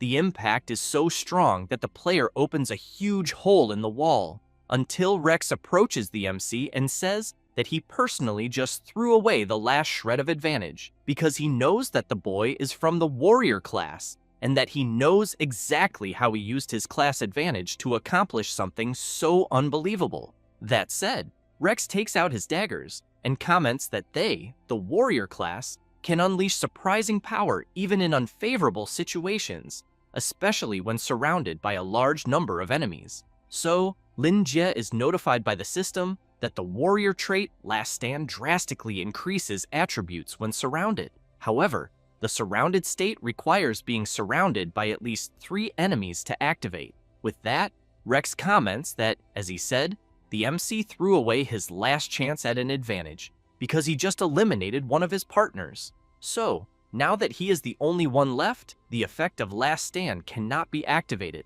Therefore, the boy's little tricks end there. Lin Jie picks up his weapon from the ground, agrees with the player, but emphasizes that he will send him back to the city spawn cleanly and with a single sword strike. Rex prepares for the confrontation and, while releasing a terrifying dark aura, comments that, from the looks of it, the MC still has not understood the current situation, because, as a professional assassin, he belongs to a class completely focused on PvP and enhanced for one-on-one combat. With that said, the confrontation between the two begins. Lin Jie, while blocking the assassin's attack, reflects that his opponent's class has the class trait of striking weak points. So, each assassin's strike applies 1 layer of debuff. Then, the most dangerous strike of all is a blow to the head, which applies blindness, causing the opponent to miss every attack. Meanwhile, an attack on the arm applies the disarm debuff. A strike to the torso applies the bleeding debuff, and finally, a strike to the legs applies the crippled debuff. Therefore, he concludes that once a person is hit in one of these parts, they will quickly be overwhelmed by multiple debuffs. Rex tries at all costs to hit the MC, and while doing so, shouts that his reflexes are not bad at all, since he is keeping up with his speed even while wielding a large and clumsy sword. Then, after Lin Jie dodges another attack, the assassin makes it clear that, since close combat is his specialty, once an assassin even grazes him, even the slightest touch will drown the MC in a mountain of debuffs. With that said, He prepares his next attack and shouts that, for the MC, this is a useless fight, because soon he will be kneeling, begging for a quick elimination. However, Lin Jie grips his sword firmly and then counterattacks the assassin, but he manages to dodge at the last second. But when he looks back, he notices the damage left on the wall because of the MC's attack. Then, he comments that even with the boy's attributes reduced by half, his destructive power is still impressive, and that his strength advantage at the start of the game really is not something to be underestimated. But he thinks that does not matter, because in a battle of attrition, the MC is destined to lose. He, in turn, with a gaze overflowing with power, wants to know who said anything about a battle of attrition. Therefore, Lin Jie charges forward with everything, telling the assassin to regret it while staring at the respawn crystal. Rex is surprised by the MC's sudden charge and the power surrounding him, and, a few seconds later, he is taken back to the city by the return crystal. Completely confused, he wonders if he really returned to the crystal. Then, he is informed by the system that he was eliminated by the warrior Lin Jie, and due to the death penalty, his level dropped from 3 to level 2, and all of his attributes decreased. At that moment, some players around the crystal stone start laughing at the assassin's face. And then, more and more players start laughing. Rex gets nervous and shouts, wanting to know why everyone is watching him and laughing at his face. Then he is informed by the system about the loot rule of the online game. Players drop all items looted in the last 24 hours when they are eliminated. And while the players who had been in his group before continue laughing and saying that, apparently, 24 hours definitely had not passed yet for the assassin's items, he becomes completely embarrassed when he notices that he is without his clothes and items. After that, he starts shouting and cursing the MC for making him go through such humiliation in public. Meanwhile, Lin Jie is observing the items dropped by the player and thinking that the strike he delivered sent Rex's body back. But apparently, his clothes and equipment stayed behind. At that moment, the knight from the villains group wakes up in a lot of pain and thinks that it is a good thing he was afraid of pain and put all his points into defense, or the attack he took earlier would have sent him back. Then, when he realizes that the MC is staring at him, he grabs his sword and, while starting to tremble with fear, asks him not to come closer and to stay back, or he will cut him. Lin Jie simply walks past the knight, asking him to take Rex's clothes back. But before leaving, he turns around and, with an overwhelming and intimidating pressure, wants the knight to tell Rex that if he finds them again, he will hunt them down until their levels return to 0. The knight replies that he understands, but starts trembling even more with fear, and, afterward, feels something strange inside his body, puts his hand over his mouth, falls to the ground, and vomits a little blood. He looks at the MC and wonders what kind of overwhelming power that was that he felt, because it was almost a pressure that could not be measured by attributes, comparable even to staring death itself in the face. And it was like an emperor of war returning from hell. A few seconds later, Lin Jie is informed by the system that he resisted malicious PvP. Because of that, he gained a large amount of reputation. Now, his reputation in the city of Mel has reached the follower level, and he has also achieved legendary status in the city. Then, NPCs will follow him, build a statue in his honor, and he will gain exclusive story privileges. The MC reflects that being stabbed in the back by teammates was bad luck, but gaining so much reputation makes it worth it. So, for now, he will return to the city to restock for the next adventure. A few hours later, Lin Jie arrives at the city entrance and is greeted by several guards who welcome him. He is surprised, wanting to know what the hell is going on. As he passes by the guards, they shout, asking the MC to accept the highest honors of the city of Mel. After that, they call him the miraculous Lord of the Dawn Blade. With this, Lin Jie is congratulated by the system because he obtained the legacy title of the Dawn Blade. Some players around want to know what is up with the NPCs, who are bowing to a player. Others want to know if this title the MC gained is something special. A female player is intrigued, wondering if this status is something unlocked with Platinum VIP status. But another player replies that it does not seem like it, because he thinks no one would get Platinum VIP on a Trash Warrior class that nobody plays. Meanwhile, the MC reflects on the title he gained, because from what he remembers, He heard about it in a dungeon during his past life. Then, he remembers that 3 years ago, the world was wrapped in the long era of eternal night. Monsters roamed the land, and the flames of civilization were on the verge of going out. Then, a legendary human warrior appeared. His giant sword looked simple, yet it could summon the first light of dawn in the darkness, becoming a symbol that tore through the night. After that, he led an allied force of all races in a final battle during the darkest hour before dawn, and, in the end, brought light back to the world. The silhouette of the nameless warrior stood on the cliff, wrapped in the golden light of dawn, while raising the giant sword burning with the glow of daybreak. Since then, the title of the Dawn Blade has been granted to the hero willing to stand up against evil. After remembering this, Lin Jie knows that it is one of the 8 legacy titles most promoted before the game's launch. Each one represents a heroic epic in the history of the world of Era. The developers hinted that these titles were not just lore, but could be hidden achievements or rewards of great honor. But even so, he never heard of anyone who actually managed to obtain one. But luckily, he knows that he has just obtained one of the 8 legacy titles right there, in the starting zone of the city of Mel. So, he knows that this was a rather unexpected reward. A few minutes later, after the MC enters a little deeper into the city, Captain Lance is waiting for him and comments that the entire city is moved to tears by his noble act, and that Mayor Oliver Green hopes to receive him personally. With this, the system informs the MC that the side quest hero of Mel has been unlocked, and that he needs to head to the city council hall. The captain also asks the MC to allow him to personally escort him there. Lin Jie replies that there is no need, because he will go to the council alone, and that the captain and the other guards can remain at their posts.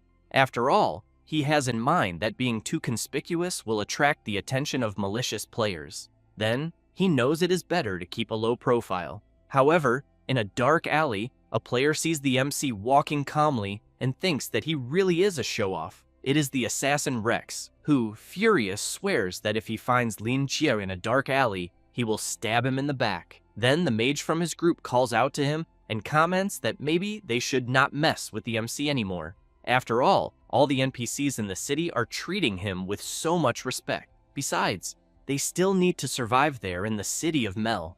Rex does not like hearing that, and makes it clear that infamy is still fame, and as long as they manage to eliminate the boy, other villain players will admire them. The knight wants to know if, by any chance, his boss has some plan to make him suffer. Rex says that if they were out in the wilderness, he would not have the final say. But since this is a city, he, Evil Rex, has more influence there than anyone else, since there is currently a temporary festival event in Mel. Then a guard appears, informing them that forming groups and drawing weapons is forbidden there.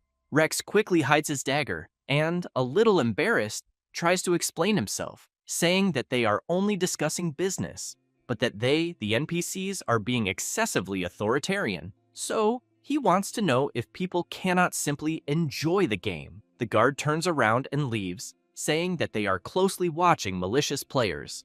And since Rex already has a record, he should stay away from trouble while he is in the city. The assassin gets nervous, thinking that even Mel has its dark side because of the MC. Meanwhile, he ends up arriving at City Hall, in Mayor Oliver Green's office area.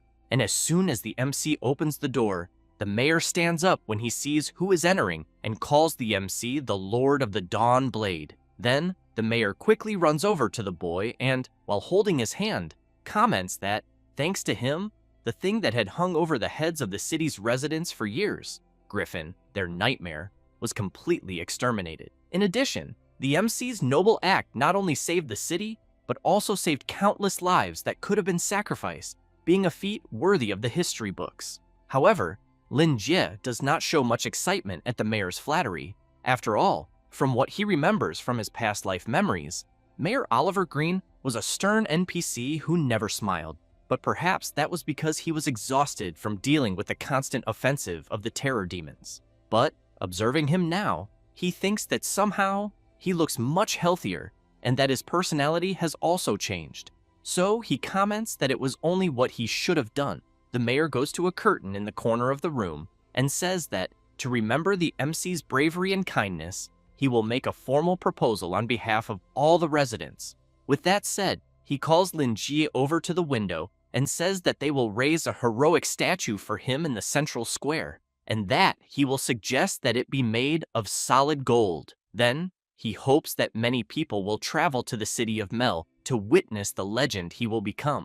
After that, he emphasizes that everyone should feel the light of the Dawnblade spirit. Linji comments that he appreciates the sentiment, but feels that this is only an empty title. After all, players passing through the city will not have their lives changed just because a statue suddenly appeared in a starting city. So, he wants to know if he can make a suggestion instead. The mayor wants to know if the Lord of the Dawn Blade, by any chance, has a better suggestion. After all, it can be gold, a noble title, or anything else he considers compatible with the great feat he accomplished. The MC says that now that Griffin's threat has disappeared, the military funds and resources that the city of Mel had prepared to fight him should be used in a more practical way to benefit everyone. With that said, he comments that he believes it would be better to use those funds for two things. The first is a permanent tax reduction for the city's trading posts to lower the growth costs of new players. After that,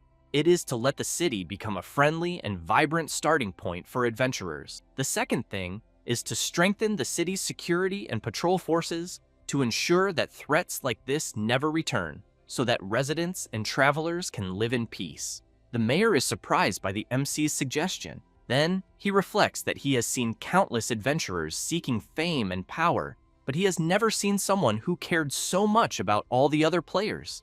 Therefore, he emphasizes that the boy's magnanimity and vision made him feel as much shame as admiration, but that it will be exactly as he suggested. He will issue the order immediately. With this, a few minutes later, the players receive an announcement informing them that, from that day on, the tax rate for all transactions in the city of Mel, including between players and NPCs, and between players, will be permanently reduced by 50%.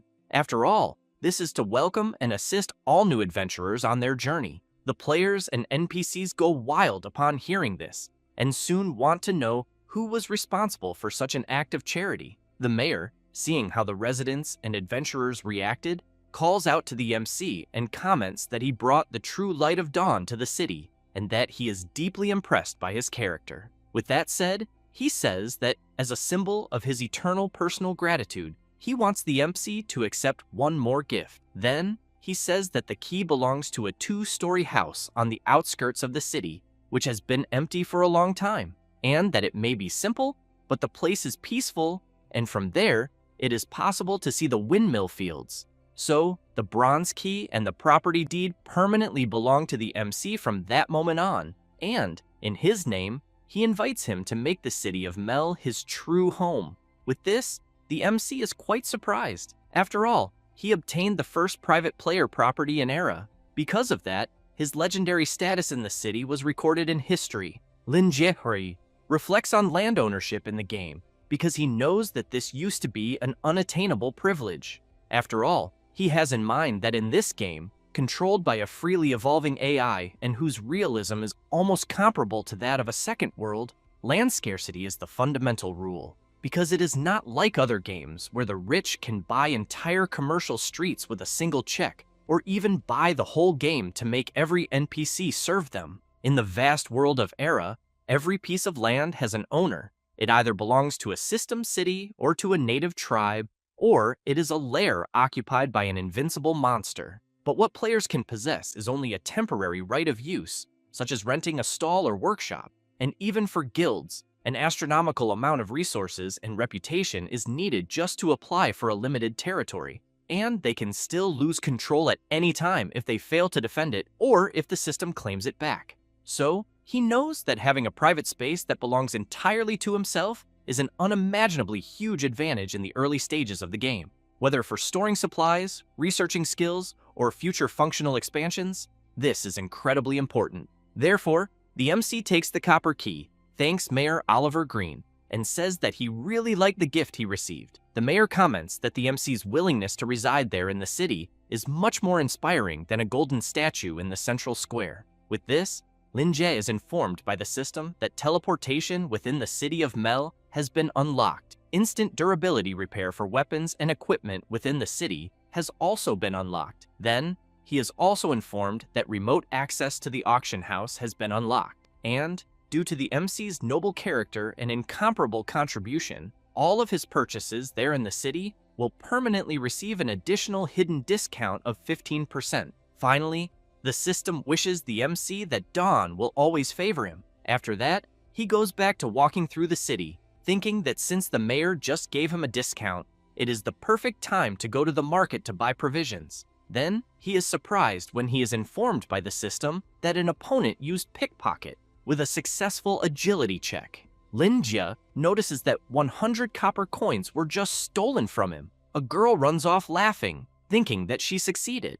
But the MC quickly grabs her by the clothes and shouts, asking her to return what she took. However, with incredible speed, she simply leaves the cloak behind and runs far away. Lin Jie gets nervous when he sees that he was robbed in broad daylight and that, apparently, he thinks the mayor needs to invest more in the city's security. Then, he runs at full speed after the person who robbed him, until, a few minutes later, in a dark alley, the girl stops running to catch her breath. Lin Jie goes up to her and comments that there is no way out ahead. Karen, an elite rogue from the Shadow Street group, laughs and comments that the line the MC just said should be said by them. With this, several other rogue class players appear behind the MC. He, in turn, clenches his own hand tightly and comments that he almost forgot that the city of Mel has a hidden dark side. Then, he calls the girl Karen and says that she is the manager of Shadow Street. She laughs and says that he knows quite a lot. Then, she wants to know if, by any chance, he is a closed beta player. Lin Jie has in mind that in his past life, he was robbed by the NPCs of Shadow Street more than once, and that he is even far too familiar with this kind of procedure. Karen equips her shadow sword and emphasizes that, to put it simply, someone paid for the MC's life, so he has to be eliminated. Lin Jie says that so far, he has only offended 2 people, the Paladin Bailey and the Assassin Rex from the villains group. With that said, he wants to know which one of them is the idiot who wants him dead. Karen points out that he should know very well, because she thinks she does not need to say it. He comments that it is just as he imagined, especially because that guy no longer dares to face him directly, and that now, he only dares to hire assassins to take revenge. Karen makes it clear that she is only an NPC responsible for receiving the money and doing the job, so it has nothing to do with the grudges between players. With that said, she orders her lackeys to eliminate the MC. Quickly, they all rush forward, but Lin Jie equips his sword, and a powerful explosion happens inside the alley. After the dust settles, the MC managed to defeat several of them at once. Karen gets excited when she sees this, and, while clapping, comments that the MC is actually quite skilled. He, in turn, wants to know if she still wants more. Karen jumps down from the box and comments that robbing someone like him is an unprofitable business, and that it might not even cover the medical expenses of the useless ones he defeated. Therefore, she tells the rest who are left to retreat. After all, even together, she thinks they would not be a match for the Lord of the Dawnblade. Then she takes a deep breath and comments that NPCs also need to calculate costs when doing business. With that said, while passing by the MC, she says that this is how she will respond to the player Rex. Karen of Shadow Street did her best, but the target was difficult and she had to give up halfway. Then, she says goodbye to the boy of the Dawnblade and warns him that the next time he goes to Shadow Street to drink, he should just say her name. Lin Jie looks back and asks Karen to wait. She is intrigued, wanting to know if he is not satisfied even after she spared him. The MC raises his hand and asks her to return the bag of copper coins. Karen laughs and comments that she was planning to be merciful and grant him a way out, but now he actually dares to bargain with the manager of Shadow Street. With that said, she makes it clear that the money he wants back is her reward for sparing his life. Lin Jie says that he earned that money with his own skill, so he thinks she will have to rely on her own skill to take it back. Therefore, he begins to release a powerful energy throughout his entire body. Karen starts to unsheath her sword, commenting that, in the end, the bounty and the money currently with the MC all belong to her. Lin Jie wastes no more time and charges at the manager of Shadow Street. She, in turn, blocks the MC's charge. Then, after applying a little more force, she cuts his sword in half. After that, she says that her sword is the weapon destroyer. Lin Jie looks at what is left of his sword and thinks that something must be wrong. After all, in his memories from his past life, Karen of Shadow Street was only an ordinary black market NPC. She, in turn, points out that since the MC is quite a handsome guy, she wants to know if he would like her to lend him some money so he can go buy a new weapon at the blacksmith. Lin Jie finds all of this strange and wonders how things ended up becoming so dramatic. Then, Lin Jie drops what remains of his sword to the ground and swears that, even if he has to fight barehanded, he will not let her escape. Karen laughs and asks if he is trying to provoke her, because she thinks that is too cliché. With that said, she emphasizes that, since she is in a good mood, she does not mind playing a few rounds with him. So, she shouts, asking her underlings to show the MC Dark Street's welcoming ceremony. Out of nowhere, several people appear and start shouting, cheering for their boss. There are even people on top of the houses, cheering for the manager of Dark Street. And, without further delay, Karen charges at the MC with everything she has, while he dodges the attack, but is startled by her speed. Then, Lin Jie realizes that he dodged by a very narrow margin. Karen jumps high into the air and prepares a kick, but Lin Jie manages to block it as well and becomes worried about his opponent's strength. Karen takes some distance, and the MC observes her and concludes that she is indeed very strong. Even so, he thinks he cannot worry about that and charges forward. The two begin exchanging several punches. However, Lin Jie needs to quickly dodge a powerful kick. Karen comments that he has good reflexes, but she wants to see what he will do next. Then she throws another punch, but this time, Lin Jie manages to grab her wrist. After that, he starts gathering energy to counterattack. Karen is surprised and thinks that if she takes that hit, she will be in a troublesome situation. So, somehow, she manages to pull her hand back. In doing so, she ends up dodging the MC's powerful punch. She observes the damage his blow caused to the wall and comments that it was quite interesting and that maybe she really will not be able to take him down so soon without drawing her blade. Lin Jie wants to know if she thinks it is worth continuing the fight, because from this point on, he makes it clear that she will lose far more than she could ever gain. Karen is stunned by what she has just heard from him and then bursts into laughter, saying that he really is an interesting guy. Then, while picking up the bag of copper coins, she asks him to forget what they did, because she is really no longer in the mood. With that said, she throws the bag to the MC and comments that fighting him to the end over a miserable bag of coins would only be a waste of her business time. Then, she turns around, calls for her underlings, and says goodbye to the boy. The MC thinks that this woman is quite strange after all, until he notices something odd and wonders if, by any chance, the bag of coins is heavier than before.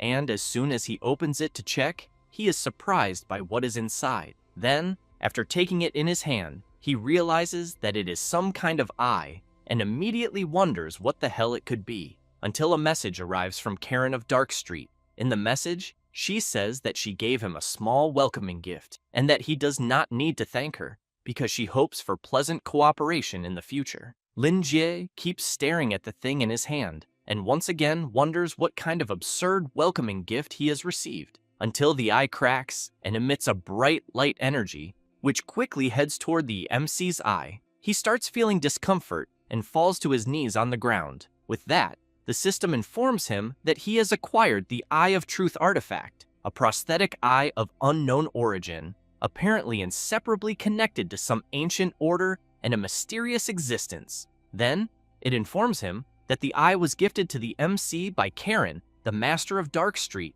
through a special method, and, when used, it grants him the supreme authority to see through illusions and perceive hidden mysteries.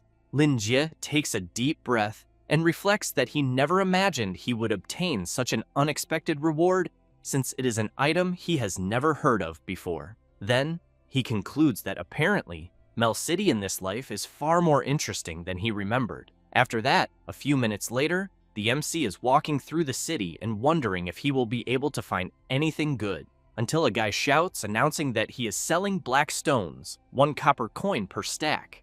Linji is intrigued by the product, since he has in mind that black stones are probably the most abundant basic mineral in the game, and that he cannot even count how many mines were buried by players digging blindly, hoping to find a valuable magic crystal vein. However, he turns away and concludes that this kind of thing is piled up like mountains in players' warehouses. Then, he thinks that even selling them to NPC shops is a waste of space, and at the moment, it is trash that no one wants even for free. Until, out of nowhere, the MC has the Eye of Truth activated. He is intrigued, wondering if such a thing activates automatically, but he ends up noticing something different in one of the black stones. And upon observing it more carefully, he concludes that the one he is seeing is indeed completely different from the rest. So, he picks up the black stone, and after appraising it with the Eye of Truth, he discovers that it is a starlight stone. Then, he becomes happy upon realizing that the Eye of Truth is something so broken because he ended up finding something very good just by taking a random walk. With that in mind, he immediately throws a copper coin to buy the stone and thinks that, either way, he would take this first and study it carefully later. But, just in case, he asks the seller if the stone he picked up is for sale. He answers yes. But then, after taking it in his hand, he comments that the MC really has a good eye for quality. However, he thinks that the boy is a complete sucker, and upon seeing the MC leaving with the black stone in hand, he reflects that he really managed to earn 1 copper coin with a useless piece of stone. Lin Jie, after putting some distance between them, smiles and crushes the stone. Upon opening his hand, he concludes that it is indeed a perfect starlight stone, since the outer camouflage layer of black stone was flawless. So, he knows that, with a common appraisal skill, there would be no chance at all of seeing through it. Thus, he reflects that it is no wonder it was a pearl covered in dust, hidden among a pile of useless stones. Then he knows that, if he sells this gem directly to an NPC, it will probably be worth more than 100 coppers. But from what he remembers, the starlight stone has a special function, and the powder obtained by dismantling a starlight stone can be used as a special material for alchemy. So, if he wants to maximize the stone's value, he should probably try alchemy, because he has in mind that, in the world of Era, players enjoy immense freedom when choosing life professions, and many even choose to be profession players, represented by tailors, blacksmiths, and jewelers as their main profession. These classes have a low entry barrier and seem like an extension of the real world, providing a perfect change of pace from combat. Consequently, the vast majority of players try 1 or 2 of them. However, he knows that there is one life profession that is an exception, and not only is it difficult to learn and expensive to maintain, but the work process itself is full of danger, because a failure in alchemy can cause an explosion that leads to instant death. Then, that is the profession of the alchemist, because any carelessness will be its own curse. Thus, he concludes that he first needs to check the current prices of alchemical products. Then, he discovers that a medium healing potion costs around 10 copper coins and has a daily usage limit of 1 flask. With that, he reflects that, according to the official crafting recipe, the cost of the materials should be at least 1 copper coin higher than the selling price. So, he knows that, no matter how one looks at it, it is an unprofitable business.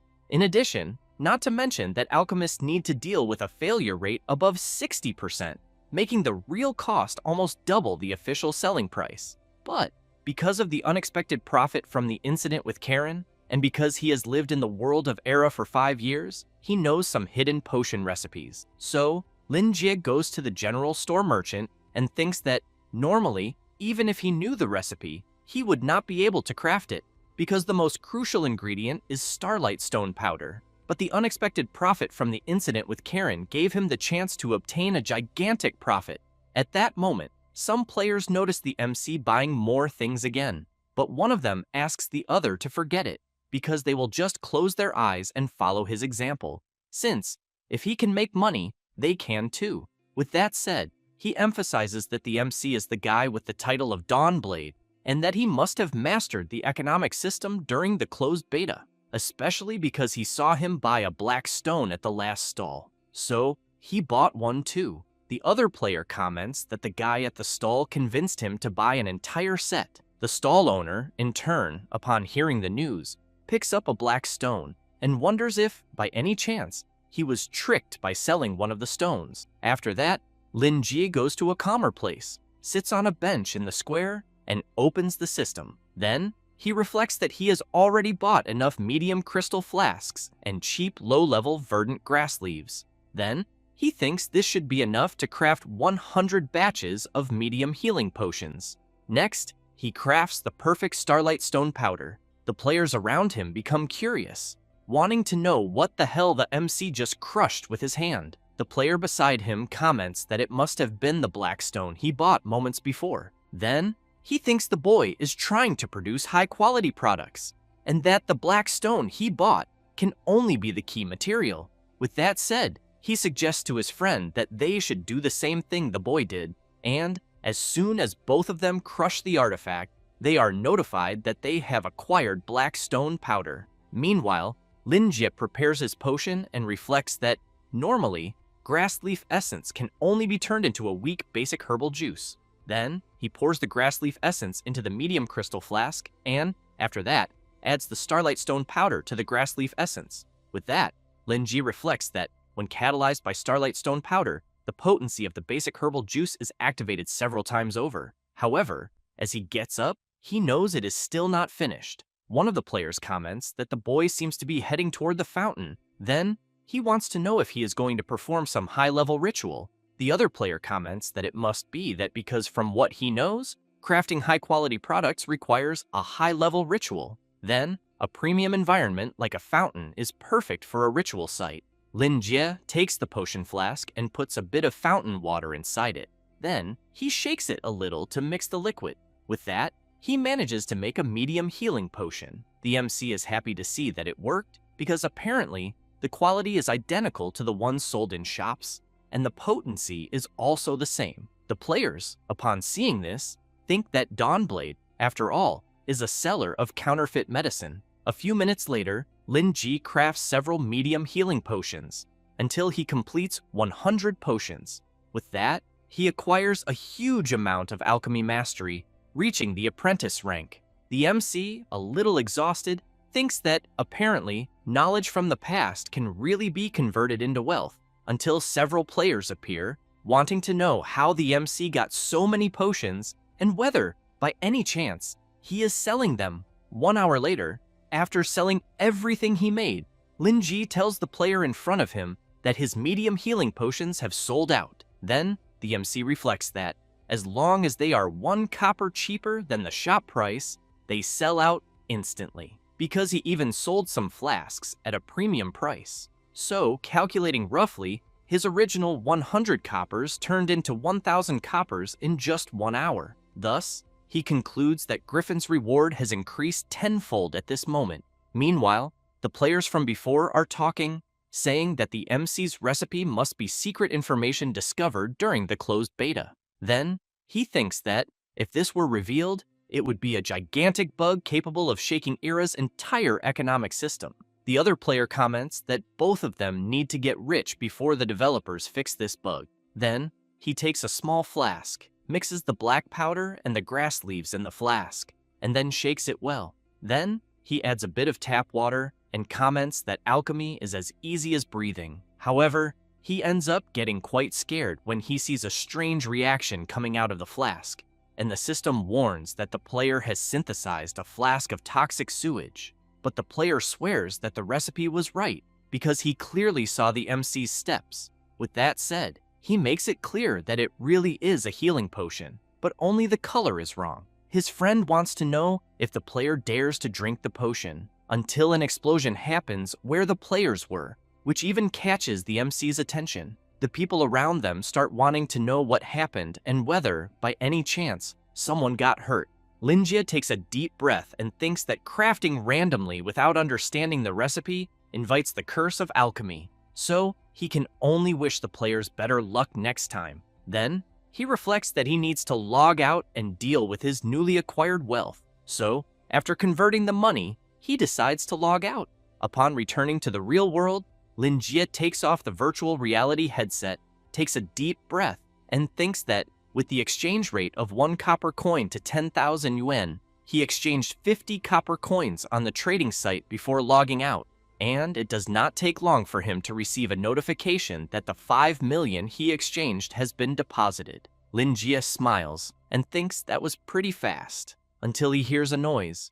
A guy appears at the door of the house, warning that it is time to pay that month's rent. The MC's mother wants to know if they did not only have to pay at the end of the month, since it is still the beginning. The guy comments that he could have waited until the end of the month, but he just lost 1 million playing the game era. With that said, he emphasizes that if he does not squeeze part of that out of them, he will be very irritated. The MC's mother apologizes and says that she does not have that money at the moment, so she wants to know if he could give her a few more days to get it together. The blonde guy does not like hearing that very much. Then, one of his thugs forcibly grabs the MC's sister. Her mother tries to help her, but is stopped by the landlord, who in turn comments that the woman's daughter is very beautiful and at a great age, and that maybe he can even make some money with her. Until he looks up and asks about the woman's precious son, because from what he knows, he must be holed up playing games, nothing more than a complete failure.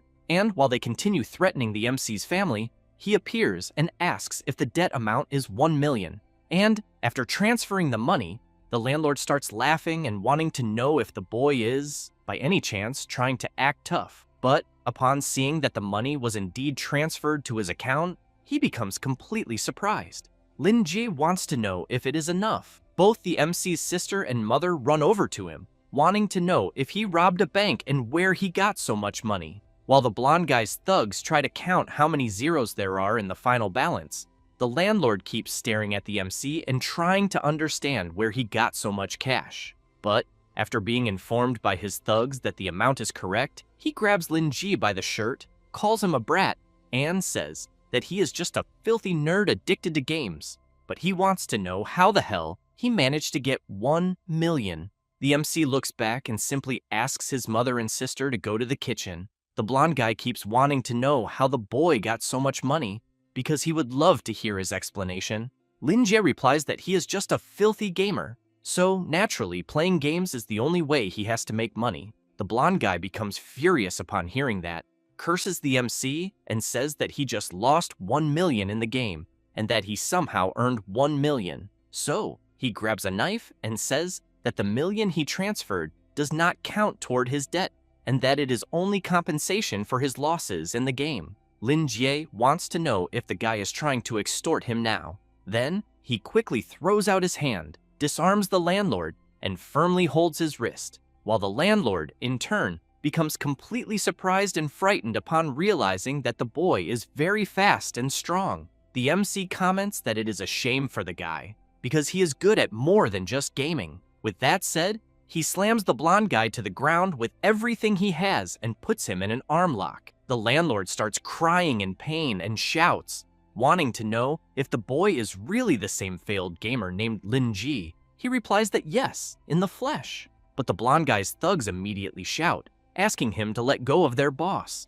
But the blonde guy, as his arm is twisted a little more, shouts, asking his thugs not to move. Then, while trembling in pain, he looks at the MC, calls him bro, and comments that they can just talk, and that if he is not careful, he might break his arm. Lin Jie becomes furious at being called bro and immediately wants to know who the hell is bro with whom. The blonde guy becomes even more terrified, thinking that the boy's aura is truly frightening and that it is almost as if he were a demon returned from hell.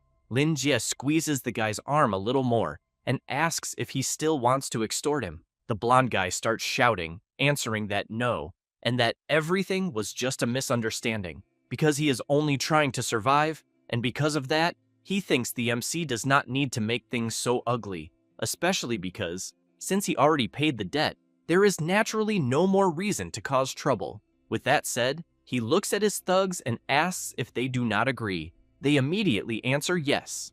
Lin Jie becomes serious and asks all of them to leave his house immediately. The blonde guy apologizes for the trouble and leaves together with his thugs, until the MC's sister and mother go over to him, and very furious, his sister shouts, saying that those guys are incredibly rude and swears that if she sees them again, she will have her brother beat all of them until they turn to dust. From afar, the three promise that they will never dare to do this again, and While everyone runs away from the place, the MC's sister wants to know if he is not going to give an explanation. Lin Jie does not understand and asks explain what. His sister, suspicious, wants to know how a secret millionaire suddenly appeared in her house.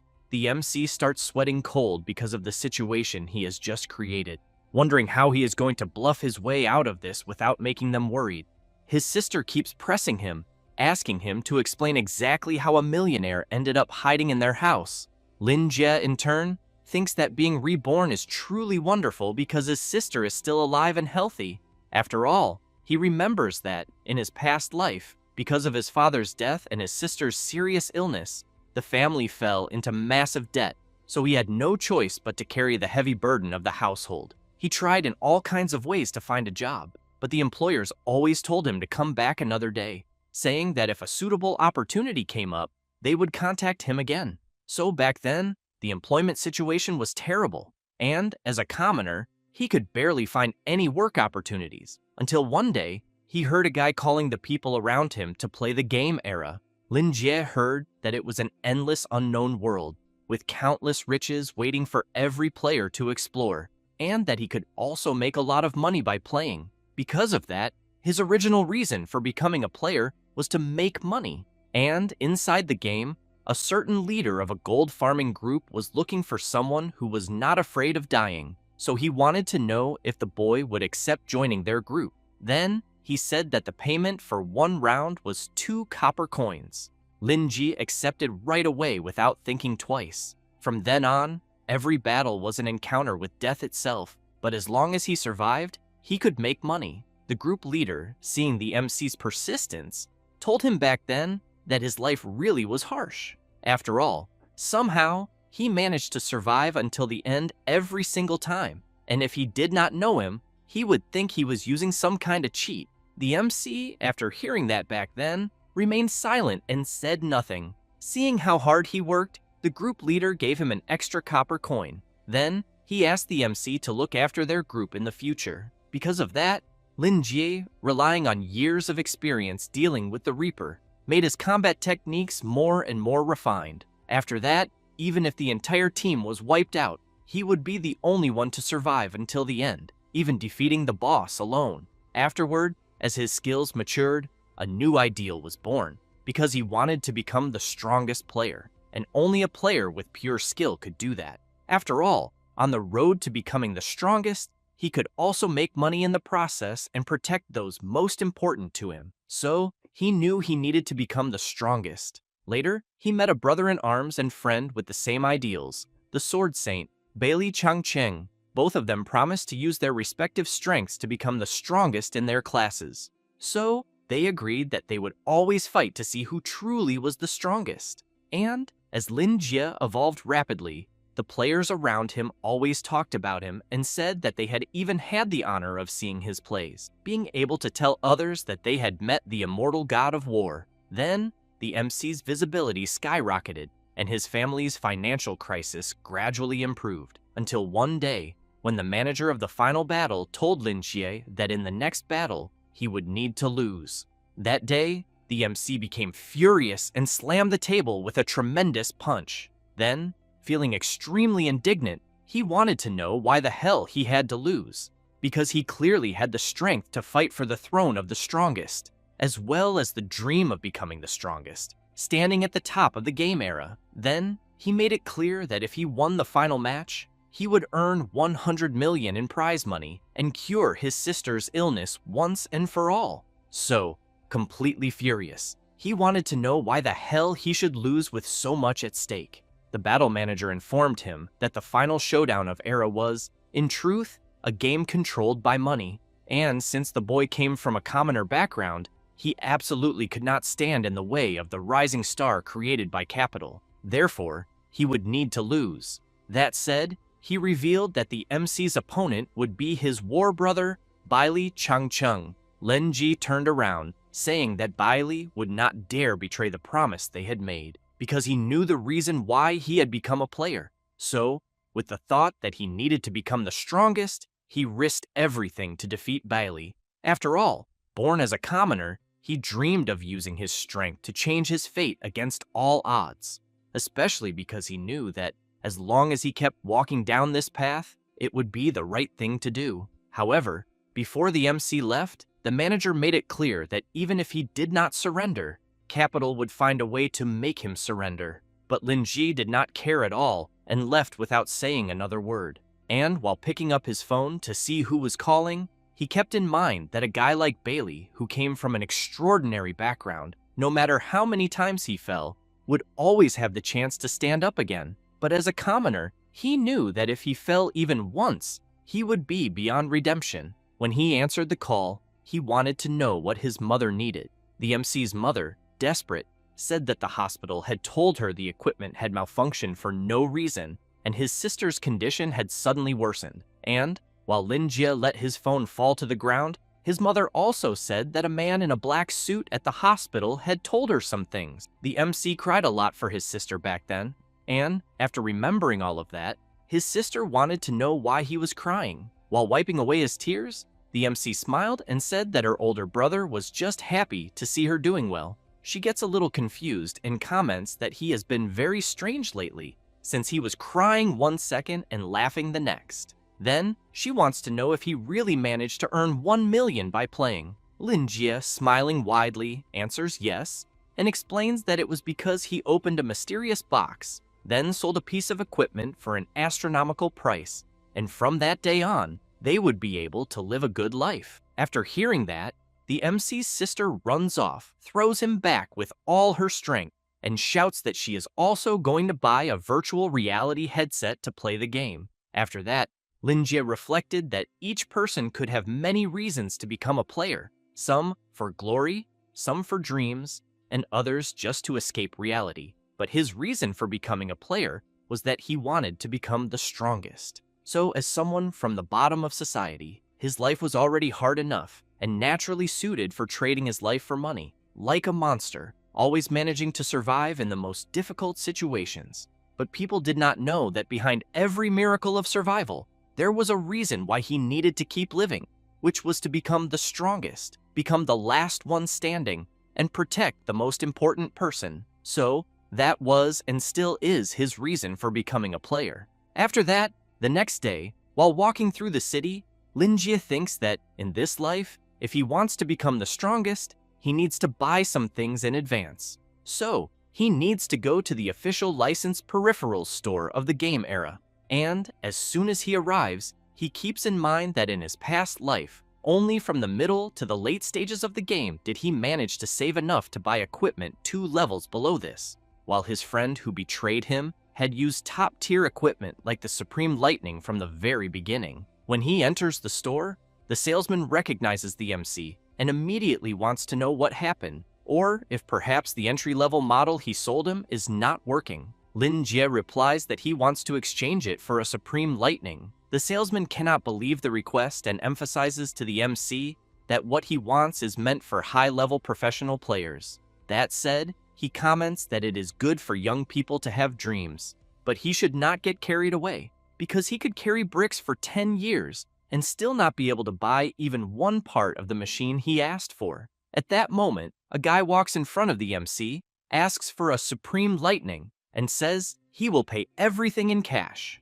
The salesman changes his expression right away and starts flattering the guy, saying that he truly has a sharp eye because what he asked for is the only one in stock in the city, reserved only for high-level players like him. Lin Jie becomes intrigued and thinks that, judging by the voice of the guy who just appeared, he might even be an old acquaintance, until one of the guys who is with the person who asked for the Supreme Lightning says that he was screwed over by a complete idiot before, a guy named Lin Ji. Quickly, the guy beside the MC turns around, saying that if his equipment had not been so trash, he would have made that Lin Ji pay for what he did, until he realizes something and becomes terribly frightened. Then, after realizing that the guy beside him is the warrior Lin Jie, he wants to know why the hell he is standing in the corner. The MC says that enemies really are destined to meet. Then, he wants to know what he said to him last time and whether, by any chance,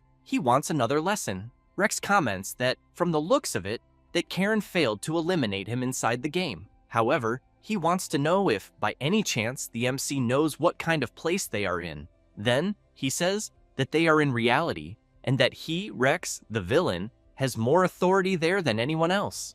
Until one of his friends says that he thinks their boss had said something similar inside the game. In the starting city, Rex makes it clear that the MC was cheating in the game, and they were destroyed because of that, but that he cannot cheat in real life. Besides, it is 3 against 1.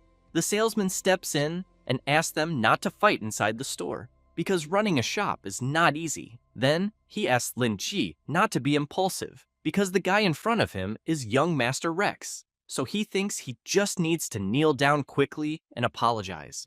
After all, he is afraid that he will break something and not be able to pay for the damages. The MC takes a deep breath and makes it clear that games are just games, so he thinks Rex should not bring those emotions into reality, because originally, he was planning to let them escape. Quickly, the 3 of them pick up some weapons and Rex shouts that he will recover all the dignity he lost in the game. The other guys, furious, want to know if the MC has any idea how long it will take them to level up and how he dared to make them lose levels. Rex wastes no more time and charges forward. However, something happens to the MC's eye, and as he sees Rex and the others coming at him with everything they have, he realizes that time is slowing down. Then, he reflects that 5 years of hellish combat in Era sharpened and trained his brain, improving his reaction speed, and his muscle memory kept up with it, because his reactions are so fast during combat that it creates an effect in his eyes similar to time slowing down. So, as he dodges Rex's attack, he concludes that everything that evolved inside the game is the same in reality. Rex is scared when he sees how the boy dodged his attack and immediately wants to know if he can cheat in real life too. Lin Jia takes the chance, charges forward, and lands a tremendous punch directly on Rex. Rex, in turn, feels the powerful blow, and as he falls to his knees on the ground, Lin Jia makes it clear that there is no way to cheat in real life. That said, he comments that, to save time, he thinks the other 2 could attack him together. They get scared, walk toward the store exit, and shout, telling their boss that they will meet another time. After that, Lin Jia goes to the salesman, hands over the card, and asks for the Supreme Lightning, because he will pay in cash. While putting the card into the machine, the salesman wants to know if the boy made a lot of money carrying bricks. Lin Jia tells him that the card balance is enough. The MC leaves the store with the equipment, and the salesman thanks the boy and asks him to come back anytime. But while Lin Jia walks down the street, he notices a guy watching him, and, after observing him more carefully, he wants to know if, when he was in the store, he did not want to go at him along with the other guys. After all, he keeps in mind that the guy in front of him is the knight from inside the game. He, in turn, does not know what to say and then starts trembling until he shouts, saying that he wants to become strong. The MC becomes intrigued by the request. Then, the guy goes up to Lin Jia and says that his name is Hawk, and that he is the Knight of Retribution inside the game era. That said, he calls Lin Jia Don Blade and asks him to accept him as a disciple. However, the MC turns around and leaves, saying that he has no plans for that. But Hawk runs up to him, grabs him, and says that since the day he saw him as a war emperor returning from hell, he realized something very important. So, he says that the MC is a truly powerful person. Hawk also says that he chose the talent Fire of Retribution because he was afraid. Afraid of standing on the front line, afraid of getting hurt, and afraid of real responsibilities. Then, he explains that he used flashy effects to hide the cowardice in his bones, because he knows he is a complete failure. So, he wants to become truly strong, to become a powerful existence like the MC, and, because of that, he wants him to accept him as a disciple. Lin Jia apologizes, and once again says that he has no plans to accept a disciple at the moment, but he reflects that, from the looks of it, that idiot Hawk still does not know about a certain event. However, he says that maybe he will have that plan in the future. This makes the guy happy when he hears it. While walking away, the MC thinks that the moment a person recognizes their own weaknesses, they are already becoming stronger. So, before leaving, he stops walking and tells Hawk that Era is currently updating to version 1.01, and that when that happens, he will keep an eye on him and they will see from there. he becomes even more excited and swears that he will use the time to prove his worth and that he will be worthy of becoming the disciple of the player with the title Dawn Blade. With that, Lin Ji continues walking back home, thinking that, at this exact moment, the gears of fate have completely changed compared to his past life, moving in a subtle direction that no one could have predicted. After that, the MC arrives at his house and immediately puts on the device he just bought. As soon as he enters the game, he appears in an open place with a single house nearby. He observes and reflects that he had not been there since the mayor gave him the key, and that, apparently, after the game update, his default login location was set to his own house. And, upon opening the door and entering, the MC is welcomed home and informed that the version update unlocked the housing renovation function for him. Now, he can freely renovate the house, as well as the surrounding land within a radius of 500 meters, which has been designated as territory belonging to him. And the higher his reputation in the world of Era, the more land rights he will be able to acquire in the future. Lin Jie, upon learning this, thinks that he never would have imagined there would be such a function hidden in the game, since he did not have a house in his past life, so there was no way for him to know about it. But upon looking around, he realizes that the house is completely empty, and there is no way to live there. So, he opens the system and then the market window and buys some things for the new house.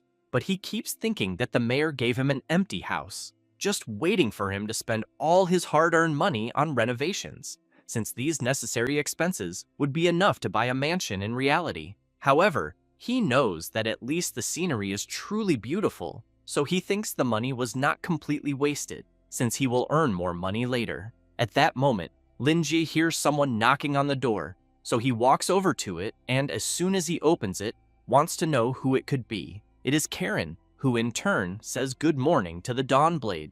Lin Jie thinks this can only be a bad omen, and, as he tries not to let her in, Karen comments that they are practically old friends and that he could let her enter. But the MC thinks that Karen controls the entire underworld of Mel City and that, because of that, nothing good comes from getting involved with her. After all, in Era, there are many players who love malicious PvP, and, after becoming red-named players, they cannot operate normally in most public areas. But an underworld NPC like Karen will take in these infamous players and provide daily services for them, but clearly for an extra fee. Even so, the players who seek out Karen are never the nice type. After reflecting on this, the manager of Dark Street tells the MC that she has a profitable job for him. Lin Jie makes it clear that this is the first time he has heard of an NPC going directly to someone's door to hand out a mission, but that, even so, he is not the least bit interested. However, Karen does not care at all and, pushing harder, throws the door wide open right in the MC's face and even says that, in Mel City, no one besides him can complete the task she has. Having said that, she sits in the armchair and says that a den of man-eating magical beasts has appeared in the West Wind mountain range, west of the city. Lin Jie is surprised to hear this and asks if something like that really happened. Karen says that thing is strong and that several of her subordinates were devoured by it, so she wants to find someone to take care of it. Lin Ji comments that he knows her subordinates normally only operate near the city, so he wants to know why they would run all the way to the West Wind mountain range just to be eliminated. Karen says that, in her line of work, the rule is to ask fewer questions. Because of that, the MC should just say whether he accepts or not. After all, the reward is 100 copper coins. Lin Ji takes the apple from her hand and makes a counteroffer in which he will accept if it is for 10 silver coins. She becomes indignant and asks how he dares to ask for such an exorbitant price, since 10 silver coins are equivalent to 10,000 copper coins. The MC sits in his armchair, laughs, and emphasizes that, since it is a mission she personally came to request, he can easily set the price. Karen does not like this at all, and comments that, with that kind of money, she could hire the players in the city to work for her. But Lin Ji points out that, even so, she insisted on coming all the way there to look for him. So, he thinks she definitely has her reasons, but if she does not want to say them, he will say them for her. Karen finds this interesting and asks why he does not go ahead and say what he has to say. The MC has in mind that Karen's treasure vault is located exactly in the West Wind mountain range, being a hidden dungeon, and that, after the game update, that cave was occupied by newly appeared monsters. So, he says that he knows very well that she wants to recover the money, but cannot find the right person to go in there. Having said that, he emphasizes that he is afraid the dirty money she hid there is worth much more than 10 silver coins, or perhaps even more than 100 gold coins, in addition to countless precious collectibles. Karen is surprised by what the boy knows and immediately wants to know how he could know that, since he is just a novice player. Lin Jie reflects that he is someone who was reborn and came back, so there is not a single NPC secret he does not know. After all, in his past life, Karen's treasure vault later became a treasure hunting mission, causing a frenzy across the entire server, and he also participated in it. But clearly this happened after Mel City was destroyed in the early stages of the game. So, at that time, the evil Karen consequently eliminated too many innocent players and ended up being slain by a subjugation group. With that, Karen of Dark Street ended up becoming nothing more than the story of an NPC in the history of Era. Therefore, Lin Ji comments that, at the moment, what he wants to discuss with her is that dirty money. After all, he thinks that if he reports this to the mayor, she, Karen of Dark Street, would not be able to live to see the next version. Karen, in turn, begins trembling with anger and comments that that old man would not dare interfere in her affairs. Then, she walks back to the door and, before leaving, makes it clear that she, who loves money as much as she loves her own life, has absolutely no chance of handing over such a huge amount. But the MC comments that, seeing how greedy she is, he can even do what she asked without receiving a single coin in return. This makes her completely happy, wanting to know if he really would not charge. However, in exchange, Lin Jie asks her to abandon her identity as the manager of Dark Street, and he thinks that becoming a villain is sometimes just a matter of a single thought, because reality is like that, and NPCs are the same way. After all, he knows that the first time he saw Karen, he felt she was a little different from the NPC in his memories, since Karen's story was originally just a small side event in the game. But then, one day, Mel City was invaded, and Griffin became the new ruler. Mayor Oliver Green was eliminated, and Karen submitted to the brutal Griffin, since she believed in the evil within human nature and turned that belief into action, allowing the malice in her heart to grow. With that, she became an accomplice to evil, became a villain, became a villainous boss, and, in the end, was eliminated. But the MC knows that in this life, he unexpectedly noticed another unknown side of this NPC, and, upon remembering her saying that, if she had not used a knife, she really would not have been able to bring him down so quickly that day in the dark alley, he knows that she was once also someone who felt happy and excited simply by pure combat. So, he thinks the scales of fate may perhaps tilt a little just because of this small change. Karen, meanwhile, becomes very nervous upon hearing the request to abandon her identity as the manager of Dark Street. Then, she replies that this is impossible, but Lin Ji activates his Eye of Truth and thinks that this skill has the ability to see through NPCs' lies. Upon seeing that the boy used such a skill, Karen calls him a bastard and asks how he dares use the thing she gave him to spy on her life. The MC says that the things inside there are simply too important to Karen of Dark Street, important enough for her to protect them, even if she has to give up everything else. Karen quickly draws her sword, points it at the MC, and shouts that she respects him as a man, but he should not push his luck. Lin Jie begins releasing his power, changes his expression, and makes it clear that the place they are in is his territory. So, he wants Karen to show some respect, because he is the only one who can help her recover her things. Karen, in turn, emphasizes that that treasure is the savings of her entire life. If she no longer manages the underworld in the future, it will be enough to start a business in society. But she will agree to the boy's request and entrust this task to him, though he must complete it. After that, a few hours later, Lin Ji walks through a valley, thinking that, in the end, he really ended up accepting Karen's mission for free. Then, he takes a deep breath and thinks that his mind must have gone blank when he agreed, since, moments earlier, the system notified him that he had received a mission from Karen, in which he needed to defeat the mysterious monster hidden in front of the gate of her sanctuary. But before leaving for the mission, the MC asked Karen to give him a certain thing. She was shocked, wanting to know if he was perhaps asking for money, since moments earlier, he himself had said it would be free. But the MC said that what he wanted was the weapon. This left her even more confused, wanting to know what weapon he wanted. Lin just said it was the level 8 Zodiac Black Dragon weapon, since she had said she intended to compensate him with another weapon for cutting his last one. Karen says she is not good with swords, since she only has blades. But upon taking one from her inventory, she says it is called Night Spectre. Lin Ji, upon seeing that it was a long blade with a sharp edge and that it could be used with both hands, thought that for him, it was undoubtedly a sword. But after remembering this, while cutting some thorny vines along the way, he thinks that Karen's blade is much heavier than it looked. Lin Ji continues cutting the vines in his path, and the system informs him that the famous Night Spectre blade has a weapon description, unsheathed, because Karen stubbornly believes that putting a sword in a sheath means compromise.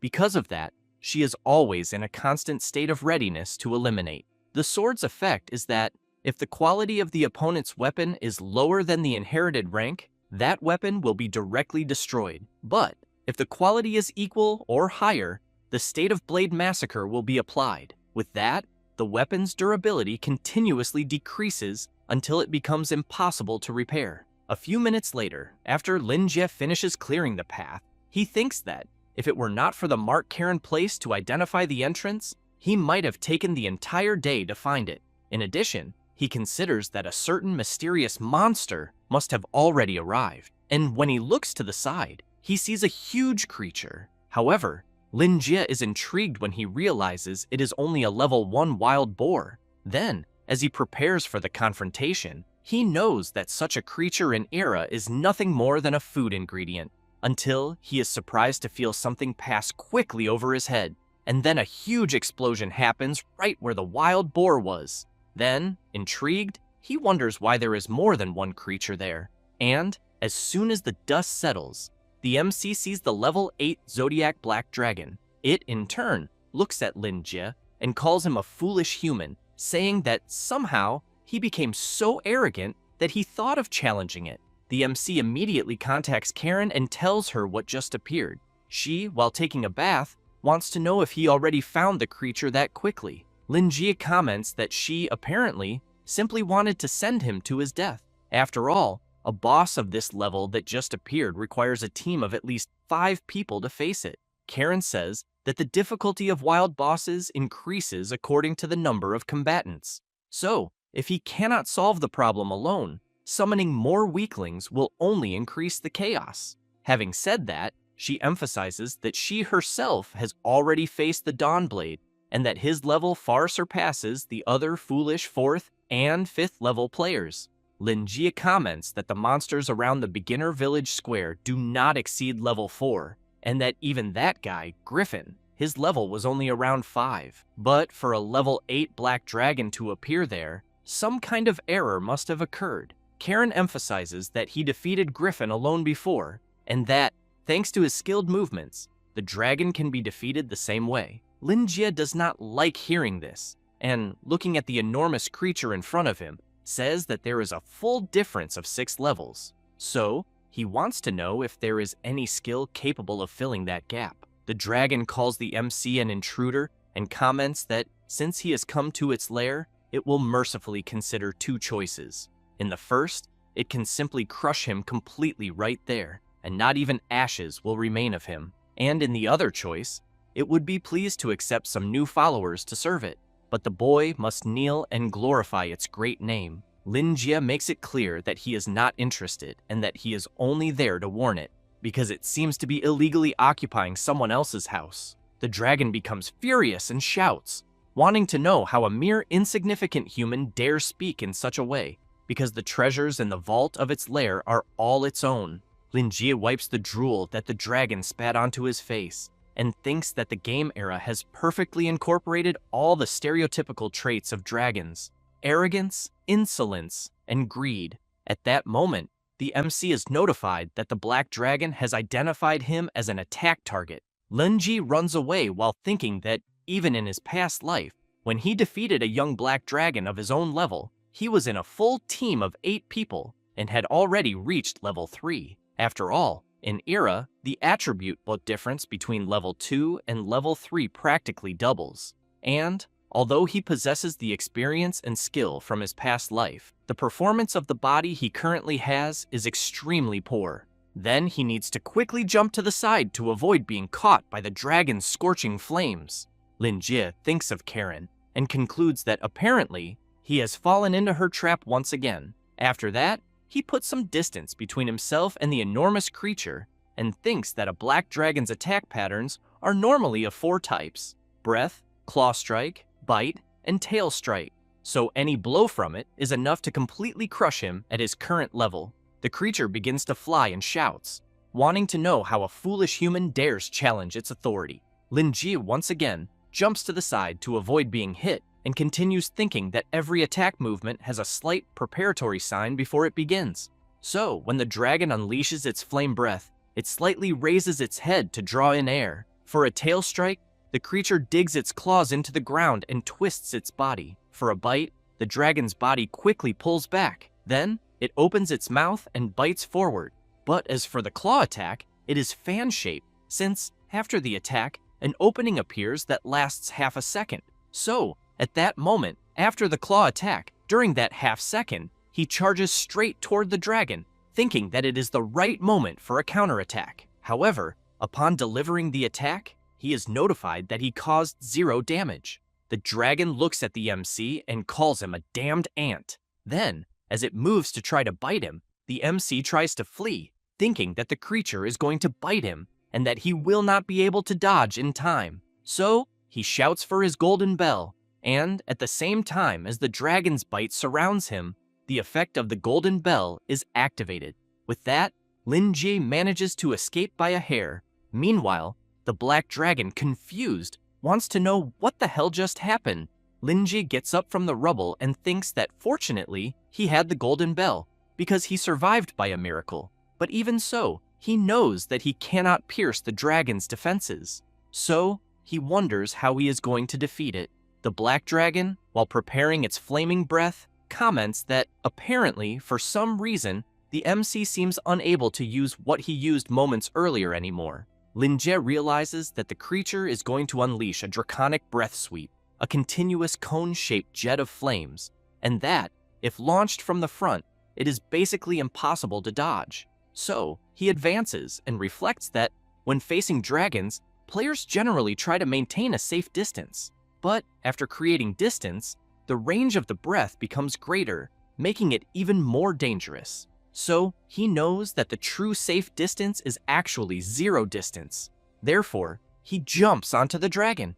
It, in turn, realizes that the human is fast, and that this human player's speed is completely different from what a level 2 should have. Lin Jie lands the attack on the creature's neck, but continues dealing 0 damage. Then, he begins to worry. Meanwhile, the dragon laughs and says that the human ant can barely pierce its zodiac draconic scales, and that, apparently, it ended up overestimating him for nothing. Then, Lin Jie tries to defend himself from the dragon's claw attack, and Karen, through the transmission, says that she almost forgot to mention one thing, which is that the Night Spectre blade is a little shy around strangers. The MC becomes nervous and shouts, wanting to know why she only told him something so important afterward. Karen laughs and informs him that the blade he is wielding is an inherited weapon with a lot of personality. Users it does not acknowledge cannot unleash its true power. Lin Jie wants to know what the conditions are to earn the blade's recognition. However, he barely has time to talk,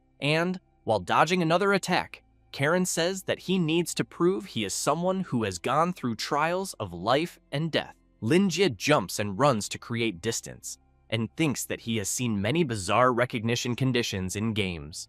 But, when it comes to dealing with death, he is far too good at it.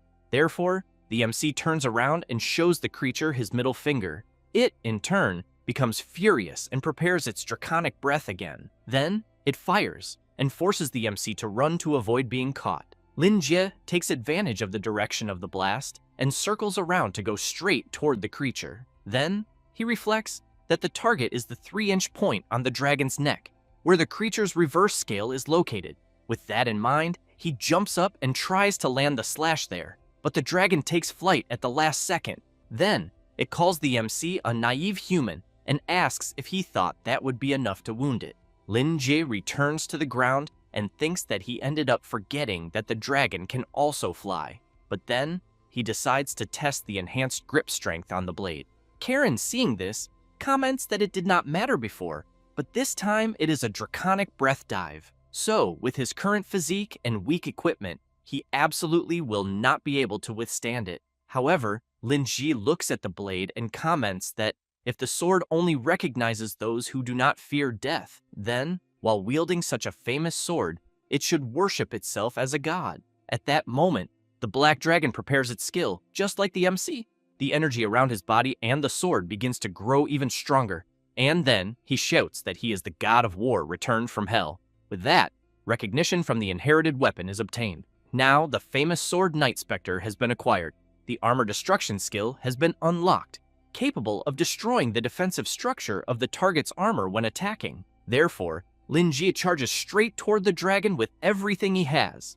Karen, upon seeing what the MC achieved, is completely shocked, wanting to know how he managed to unleash the sword's power in such a short time. Upon being hit by the attack, the dragon wonders if the insignificant human is truly making it feel danger. Then, after seeing that the boy managed to cause a wound on its body, it shouts, calling him a despicable human. Then, it charges straight forward, saying that it will make him die in agony and regret such insolence. Lin Jie grips the sword firmly and thinks that the weapon's skill is perfect for this moment, because fighting the dragon in close combat, if he puts all his strength into a single strike, he thinks he may be able to defeat it. While preparing its draconic breath, the dragon comments that the human, in the end, has finally made a foolish choice, and, upon seeing that the MC still jumped toward it, it makes it clear that now that he is in the air, he has personally thrown away his last chance to dodge the attack. Lin Jie thinks that the creature is absolutely right. After all, the slightest deviation in the jump he made means falling straight into hell. However, carefully observing the dragon's movements, he knows that the balance between life and death rests on those insignificant few milliseconds, and he completely, without reservation, obsessively believes in the sword in his hands. So, he continues charging upward, thinking about his tense hands, the burning breath, and every inch of his flesh and blood boiling. And, as soon as both of them come face to face with each other, Lin Jie tries to withstand the draconic breath with his sword, thinking that he believes these are the only things in this chaotic world to which he can entrust his life. So, he knows that, in this high-risk gamble, besides his victory, there is no other possibility. With that, because the attacks collide, a huge explosion occurs. After the dust settles, Lin Jie manages to cut off the creature's head, and the dragon's body begins to fall. Therefore, the MC receives a system notification informing him that he has defeated the Zodiac Black Dragon. Then, he is notified that because he defeated a higher-level legacy monster, he will gain a 500% experience bonus, resulting in 12,810 experience points. Because of this, he levels up to level 3, then to level 4, until he reaches level 5. So, he gains 15 more free attribute points to distribute, plus 3 skill points and the title of Dragon Slayer. As an effect, it inflicts intimidation on low-ranking dragon-type monsters, reducing their aggression or making them flee. In addition, he is immune to the intimidation effect of high-ranking dragons. The critical hit rate increases when attacking dragons' weak points, and special additional dialogue options will be unlocked with certain NPCs. Lin Jie thinks that, even without deliberately farming monsters, he still leveled up quite a lot. At that moment, Karen calls out to the Lord of the Dawnblade and comments that she knows he can defeat monsters above his level, but eliminating a dragon with a single strike, she wants to know how that is possible. The MC replies that it is not impossible, since, earlier, he used the Eye of Truth to locate the exact position of the Black Dragon's reverse scales. So, as long as he struck at the perfect moment and directly hit the reverse scales, he could trigger a super critical hit combined with the damage bonus from the Night Stalker's Crimson Blade. In addition, the armor-piercing strike pierces through the dragon scales and ignores defense.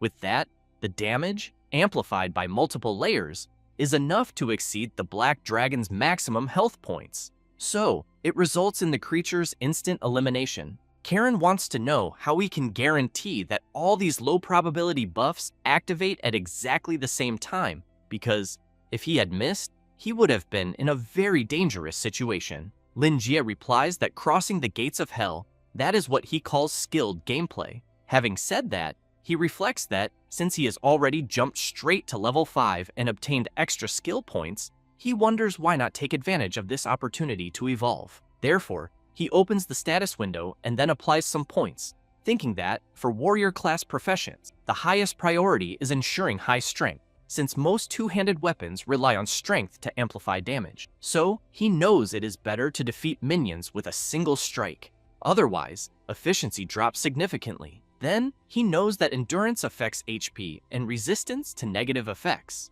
So, there is no need to put too many points into endurance, but he knows it is still necessary to protect himself against the risk of being one-shot by bosses and to consider equipment requirements. However, he reflects that agility is directly related to the feeling of controlling the character, because for players who rely on precise maneuvers and high skill, agility is even more important than endurance. But he chooses to ignore the remaining attributes since, instead of spreading limited points into weak areas he is not good at, he prefers to maximize his strengths. Then, after distributing the points, he concludes that he has become even stronger. Lin Jie, seeing his skill list, reflects that he has practically not used combat skills since leveling up, so future battles will be even more difficult. Therefore, he cannot rely only on improvisation since he needs to choose some practical skills. With that in mind, he chooses the Berserker skill, which automatically accumulates rage at the cost of gradually losing health points, granting a general increase in speed and damage. But when HP falls below 15%, the rage automatically ends, and the character enters a state of exhaustion. So, he concludes that this skill is also a prerequisite for the Berserker class. Then, for his second skill point, he chooses to further improve his grip strength. In this way, the strength of his arms is enhanced even more, and when he tries to knock the enemy's weapon away with a blade strike, the duration of the enemy's imbalanced state increases significantly. And, against enemies with lower strength than his, he can even rip the weapon out of their hands, treating it as a disarm. When performing unarmed strength checks, the MC's strength is considered doubled. Therefore, for the third skill, Lin Jie chooses throwing, in which, when the MC decides to throw the weapon in his hand, upon hitting the target, it will cause the weapon's original damage. Karen, seeing this, becomes intrigued, wanting to know if he really chose a trash skill based on agility. Lin Jie comments that she is right, looking only at the skill description, and that throwing really does not seem impressive at all. However, he knows that a person needs 10 points of agility to learn throwing. But warriors, who prioritize strength and endurance, rarely meet the requirements for throwing early on, and even if they do, they would not choose it. But from a practical point of view, throwing away one's precious weapon means that if the person fails to recover it, they will be at a huge disadvantage. However, he explains that the throwing skill is in fact a trash skill, but it is not a useless skill. After all, its use should not be interpreted literally. Lin Jie says that in the minds of players, long-range weapons are usually bows, crossbows, and, in future updates, firearms and cannons, and that, because of this, this stereotype limits the player's imagination, and, in reality, players do not even need long-range weapons. Then, he emphasizes that warriors naturally have strength attributes far superior to those of other classes, which makes them the perfect class to learn the throwing skill. Karen, still intrigued, wants to know if the MC's hands are long-range weapons, since, if they are, this is a possibility they never even considered. Lin Jie says that her answer is close, but still not right, because he chose throwing with confidence because of another ace up his sleeve. Having said that, he says it was because of his grip strength. Karen is stunned to learn this, and comments that it is another trash skill. The MC says that this grip strength, also considered trash, grants a huge hidden bonus to throwing, And, in fact, it is enough to elevate this poorly designed trash skill to divine status all at once, where it becomes grip strength and throwing. Then, while demonstrating, he says that he gave this combo the name Rainbow Piercing, and as the rock where he hit the sword with the throw begins to collapse, he emphasizes that to reward innovative gameplay, Era allows players to freely name the combo skills they invent. Therefore, the MC makes it clear that a melee warrior also acquires Tier 1 ranged attack capabilities through innovative gameplay. This is precisely his path that differs from the others. Karen comments that it is indeed impressive, because what he believed in was in fact his own judgment, and that it is almost as if he had already foreseen the future. Having said that, she makes it clear that it does not matter how he did it, since he certainly completed the mission and deserves a reward. Then, she says, that when they return to the city, she will give him the 10 silver coins promised. But Linjie asks her to wait a moment and comments that the agreement they made was not only about 10 silver coins. Karen laughs and says that she has changed her mind, because since he has already earned her approval, she now believes the strength of the Lord of the Dawn Blade is worth 10 silver coins. And, as for the old agreement about no longer serving as the manager of Dark Street, she emphasizes that this is naturally out of the question. She says this and sticks her tongue out at the MC. Linjie becomes nervous, asks her to wait a minute, and emphasizes that she is an NPC. So, he wants to know if she can really go back on her word. After all, he has in mind that in his past life, NPCs never pulled absurd tricks like reneging on their own requests. Karen replies that she is from Dark Street, the dark side of Mel City, and that she does whatever she wants. In addition, if he comes back late, she also will not give him his silver coins.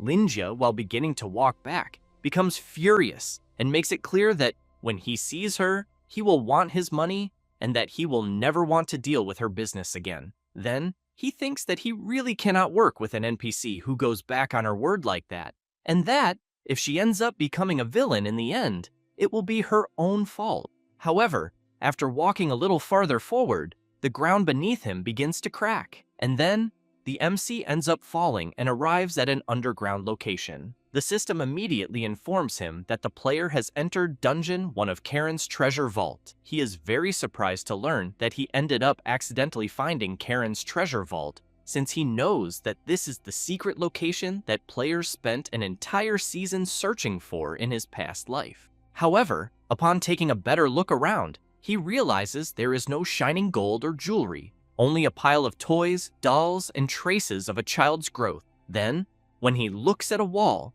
he sees a photo of Karen from when she was a child, so he becomes intrigued, wondering if it could really be her. But what intrigues him the most is that Karen looked very happy beside Mayor Oliver Green. Therefore, he wonders if the manager of Shadow Street is actually the mayor's daughter, and if her treasure vault, the thing she values most, is her memories. Then an NPC falls unconscious at MC's feet, and from the top of some stacked boxes, Karen appears, commenting that, in the end, the Blade of Dawn ended up learning all her secrets. Linjie comments that the mayor's security orders always stop working at the most critical moment, but that, in the end, they were meant to protect her. Karen calls Oliver Green a damned old man, and then, as she jumps down, comments that the mayor believes order alone is the environment a novice player desires. But for players who cannot withstand the law of the jungle, it is better for them to face reality early in the beginner village. Then, with a serious expression, she asks whether MC does not agree with her line of reasoning.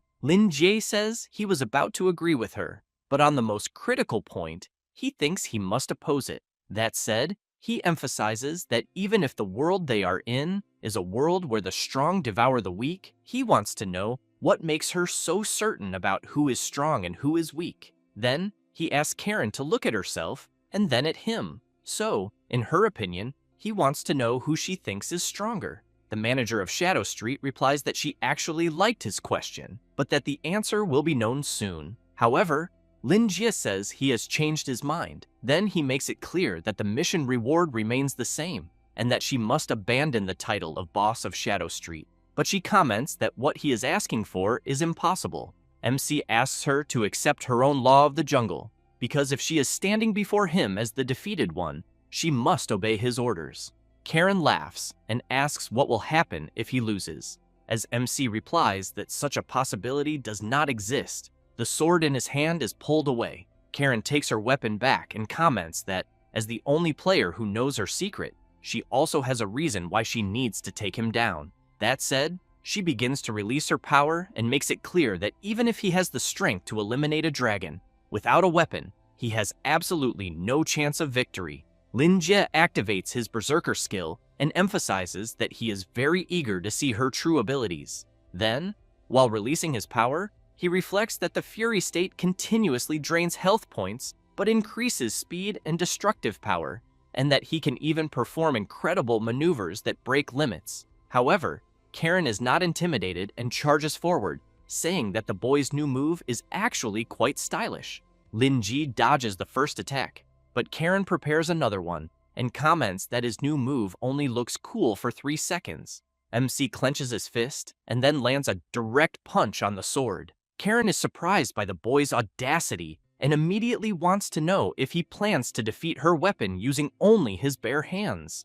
Lin Ji activates his Blade Shock skill and hurls Karen forcefully backward, and while MC keeps her sword, she ends up crashing hard into the boxes. After that, she becomes worried upon noticing that, apparently, even the Night Spectre has recognized his strength. Lin Jie, with his terrifying aura, slowly walks toward the manager of Shadow Street, saying that only if she is strong enough will she have the right to create the rules. But until then, he will stand at the top of the world to change those rules she mentioned, which should not exist. Karen equips another sword and makes it clear that it is not over yet, because she still has not lost. Therefore, she stands up, channels her power, and tells MC to come at her. He also prepares himself, but comments that her fighting spirit is truly impressive. But it is a pity that she cannot defeat him, because he is the strongest between the two. Karen does not like hearing that and shouts, telling the boy to stop dictating rules there, because the rule of Shadow Street is the law of the jungle, and nothing can oppose absolute power. Lin Jie blocks the attack and comments that, for many players, the game era is just a game, and, while dodging another attack, he emphasizes that no one really cares whether an NPC lives or dies. But to him, this is a real and bloody life. Hearing this leaves Karen very surprised, wanting to know what he is trying to imply. Lin Jie replies that he saw an even colder and more desperate reality. Then, he absolutely does not accept her rule of the law of the jungle. Then, he begins to remember some events from his past life, in which he was completing, with other players, the random event of the Goblin Raider group, whose objective was to free the kidnapped elf girl, who, in turn, was completely desperate. At the time, one of the players commented that the rescue mission had been completed and that they had received the reward, but he wanted to know what they were going to do with the NPC, especially because the mission had not mentioned any continuation. The other player wanted to know if they would let the elf run around and end up triggering an alarm when she returned to the goblin village. Then, while slowly walking with the intention of eliminating her, he made it clear that he thought it would be better to eliminate her there to avoid future problems. Then, while gripping the elf's neck tightly with a bizarre expression, the player commented that either way, the NPC would simply respawn after being eliminated. But that, on the other hand, he thought it would not be bad to try a different flavor after eliminating monsters for so long. Lin Jie, Bai, did not like hearing that at all. And, when he tried to do something to stop it, another player grabbed him by the shoulder and emphasized that those other guys were the bosses of the gold farming guild. Then, if they got angry, they could even kick the boy out of the group, and he would not receive a single cent from the raid they had done. That said, he explained that there were many things in the game that were hard to swallow, because some players were there only looking for excitement. And, while the leaders of the group prepared to eliminate the elf, the player with MC wanted to know if his sister was not still waiting for the money for her medical treatment. But as soon as Lin Ji heard the elf screaming, begging to be saved, he firmly gripped his sword, channeled tremendous power into it, and then threw it, striking the player directly in the chest and thus preventing him from eliminating the elf. With that, at the same moment, the other players wanted to know what MC was thinking, but he reflected that no one believed he would really eliminate a boss of the gold farming guild with a single sword strike because of an NPC. Because of that, he received his first red name in his life in the game. But at that moment, the sword in his hand was faster than his consciousness, and his body was faster than his evaluation of the pros and cons, especially because he could no longer bear to just watch what he was witnessing, since it was clearly wrong as hell. Then, he knew that someone had definitely done something wrong, since the game's dynamic mission system would make a new identical elf respawn in 10 minutes. However, he wanted to know what would happen to the one he was seeing on the ground. In addition, certain rules of the game tacitly approve or even encourage this pure evil. So, at least within his field of vision, and while he could still wield his sword, he should judge based on his own sense of right and wrong. Then, at the time, he shouted to all the players that anyone who thought what he had done was unacceptable should come at him, because he would eliminate them. Therefore, after remembering this, he calls out to Karen and asks if she wanted to know what gives him the right to dictate her rules. And, while defending himself from Karen's attack, he says that the fact that he still chooses to draw his sword in another world for a faint trace of kindness, her pain, her rebellion, and the warm memories in her treasure vault, even if he cannot completely sympathize with them, he can still understand that feeling of not wanting to lose them. Karen becomes confused upon hearing this, but Lin Jie prepares himself and, as he advances very close to the boss of Shadow Street, makes it clear that her method is wrong, because she armed even the softest part of her heart with sharp thorns, and in the end, she ended up piercing the people who truly cared about her, and even herself. Karen becomes furious, raises her sword, and tells MC to shut up. Both of them cross swords, and MC notices an exposed opening. Then, he knows that now he can freely choose how to deliver a fatal blow. Therefore, he quickly spins his sword, and while attacking Karen, who is surprised by such a move, thinks that he should, just like teaching a disobedient child a lesson, use the rigid tip of the scabbard to strike her firmly and mercilessly. Then, he stops the blow and merely hits the forehead of the boss of Shadow Street, who in turn feels the hit she took and fills her eyes with tears. After that, she falls to her knees on the ground and starts rubbing the spot that hurts. Lin Chi watches her and comments that he admits defeat. A few seconds later, Karen is surprised by what she is seeing. Then, she wants to know if the Night Spectre's blade has a scabbard, because as far as she knows, the weapon never had one. Lin Jie wants to know if the sword was a gift from Mayor Oliver Green, because, from what he remembers, the Night Spectre originally had a scabbard, and this is also the secret he discovered in Karen's treasure vault.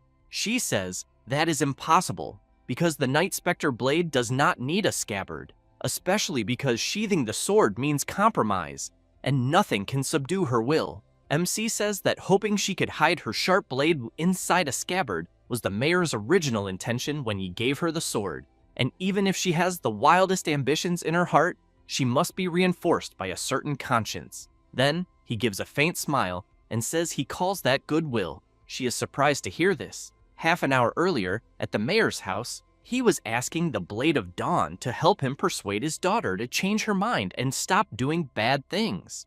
And as for the reward, MC only had to name the price. Lin Jie asked for 10 silver coins. At that very moment, the mayor accepted the proposal. Then, after MC fell into Karen's treasure vault, he accidentally triggered a hidden mission. So, the 10 silver coins he lost to Karen ended up back in his pocket. In addition, he knew that he had done a good deed in the end, and received a good reward for it. Therefore, after remembering this, he drives the Night Spectre into the ground, and makes it clear that the undrawn sword is the sharpest sword of all. Then, he emphasizes that this is a special period, and that the city of Mel needs her, and so does the mayor. Karen smiles and comments that she never would have imagined she would actually lose to a stinky player who took a mission. In addition, it is no wonder he managed to obtain the title of Blade of Dawn. Then, she emphasizes that she, Karen, boss of Shadow Street, lost to him in the duel. That said, she begins to stand up and says she will do as he said. From that moment on, the city of Mel will no longer have a Shadow Street, nor will there be a boss, because for now, there will only be Karen of the city of Mel. However, upon hearing this, her henchmen are completely shocked, wanting to know how they are going to support themselves. She says they will simply run the loan sharking business because she heard that novice players must be short on money. Lin Jie, upon hearing this, wants to know if there is any difference compared to what she was doing before. But Karen explains that the money will be used as an investment to help the city maintain public order and ensure the safety of its surroundings. Therefore, that counts as Karen doing an act of goodwill. Lin Ji comments that he thinks this will work and that the mayor should be very happy to hear such news about his daughter. With that, MC is notified by the system that he has completed the mission and that his reputation in the city of Mel has increased by another 1,000 points. Therefore, after that, and already on the next day, Lin Jie is in the center of the square, reflecting that Karen's famous sword, the Night Spectre, was returned to her. Then, at the moment, he is back to the situation of not having a weapon in hand, since he remembers that, ever since his great sword was broken by the Night Spectre last time, the branch of the World Tree reverted to the state of a stick. But although the wooden stick is usable, its base damage attributes are very low, and obviously, it can no longer keep up with his level. So now, he knows that the top priority is to obtain a new weapon. Then, after walking around the city center for a while, he sees a crowd of people gathered together and someone shouting, saying that they are no longer joking around and that they, as brothers, have decided to quit the game and get rid of the treasures they possess. Then, the players point to a sword and announce that Karsi Mel, a super rare legacy artifact, is looking for its owner. Lin Jie has in mind that the weapon is actually the sword of the legendary sword saint, Karsi Mel, and that this person is a dominant hero in the history of the game era, and even the name of the city was taken from the title of this legendary sword saint. But it is a pity that such a legacy weapon serves only as decoration and has no practical use. The people around them, very surprised, comment that they cannot believe someone is actually selling a divine legacy artifact in the starting city. Others want to know how much the sword is being sold for. Meanwhile, MC reflects that people who have never seen the sword before may mistakenly think that the divine legacy artifact is very powerful. Then the player shouts, saying that everyone has asked an excellent question. Then, he says that he is not selling the sword, but giving it away for free. That said, he thinks that, speaking of this opportunity to get rich, he really has to thank a certain person, because last time, due to bad luck, he ended up eliminating himself by poisoning and accidentally lost 2 levels. To keep up with the group's progress, he had no choice but to sacrifice his own rest time to leave the city and defeat monsters.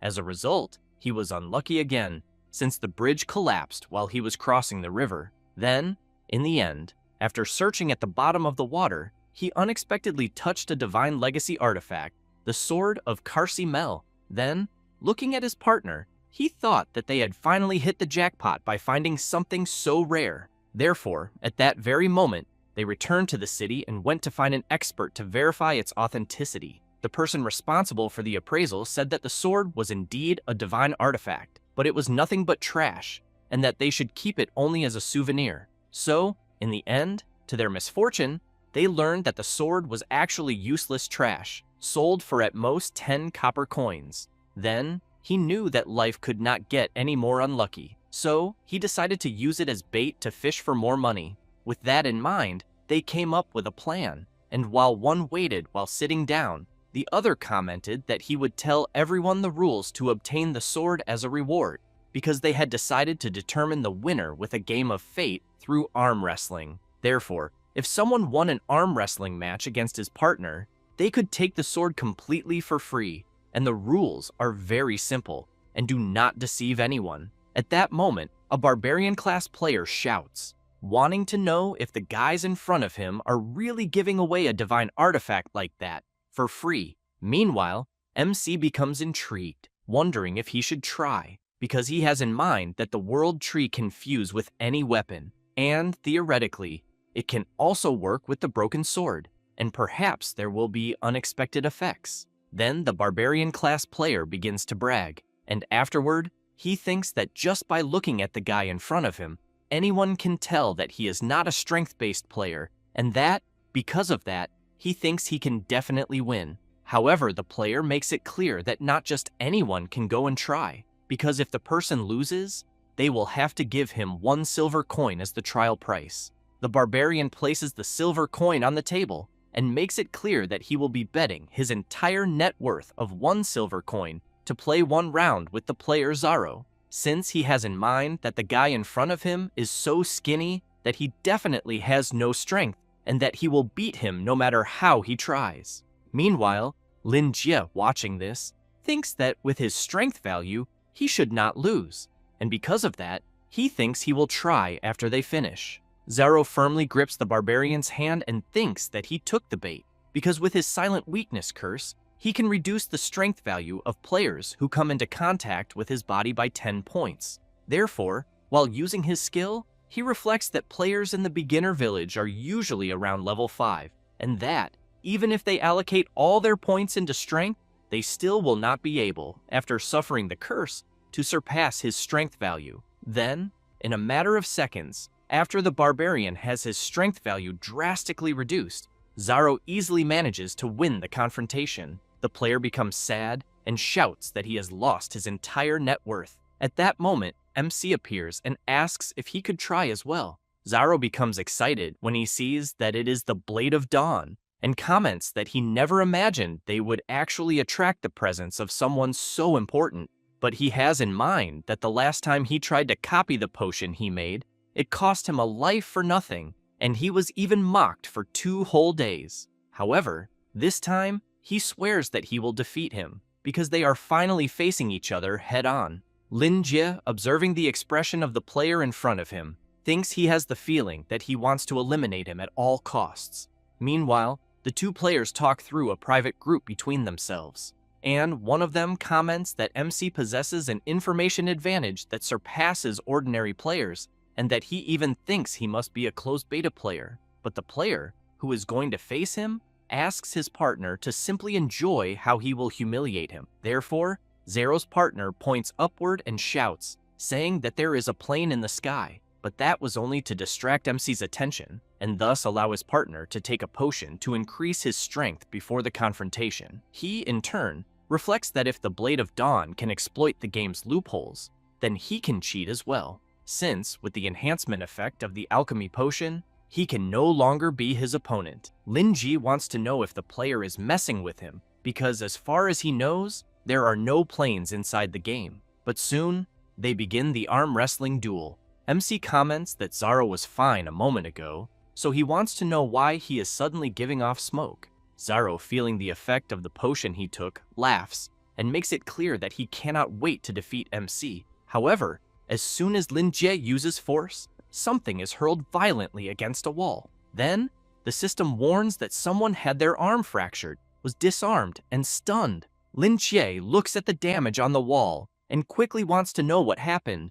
Then, the system warns about violent explosion and that NPCs who activate this passive skill will be unable to use the right hand that came into contact with it to perform physical attacks. In addition, they will be disarmed and enter a stunned state. MC thinks that he never imagined a simple arm wrestling match would involuntarily trigger his disarming skill. Then, seeing Zaro completely defeated on the ground, he reflects that when facing a player attacking unarmed, the repulsion effect acts directly on the player's body. Therefore, since the person was thrown away, he thinks it can be said that he won the duel, since his skill treated the player's arm as a weapon and disarmed it. At that moment, Zaro's friend comments that he never imagined MC would take their bait and that, without a doubt, he had underestimated him more than once as his partner's sworn enemy. Lin Jie becomes confused and quickly wants to know who they are. The player becomes nervous and makes it clear to MC that he is going too far, especially because he never imagined that he really does not remember who they are. Lin Jie does not care at all and comments that since he won, he will take the sword. The player says that it is not that simple. Therefore, he turns around and shouts for the guards.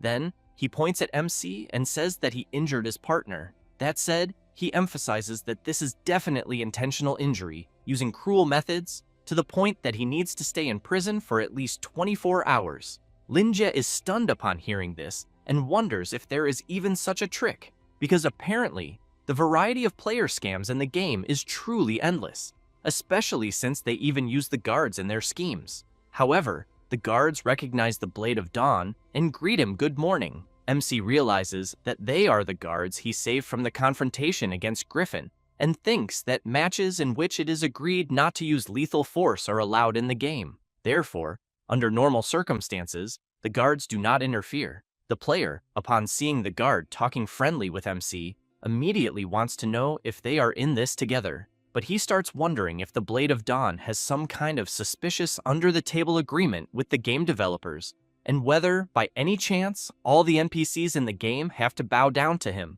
Then, the guard makes it clear that the confrontation that took place was peaceful, and that it did not involve intentional injury. However, he says that the players Jabba and Zero are suspected of scams and cheating in the game. That said, while chaining the player, he informs him that they have applied a punishment to his account, banning it for 24 hours. The player, in turn, comments that everything happened unfairly and that it is obvious MC won by exploiting a loophole in the game. But the guards do not care at all and carry Jabba off to prison. Lin Jie, while taking the sword of Carsi Mel, comments that he hopes the players are no longer scammers. Then, someone from the top of a house observes MC, laughs, and comments that what he just witnessed was interesting. Then, he comments that, apparently, he has gathered items related to Carsi Mel, but he wants to know whether the boy is worthy, because he will test him to see if he truly is.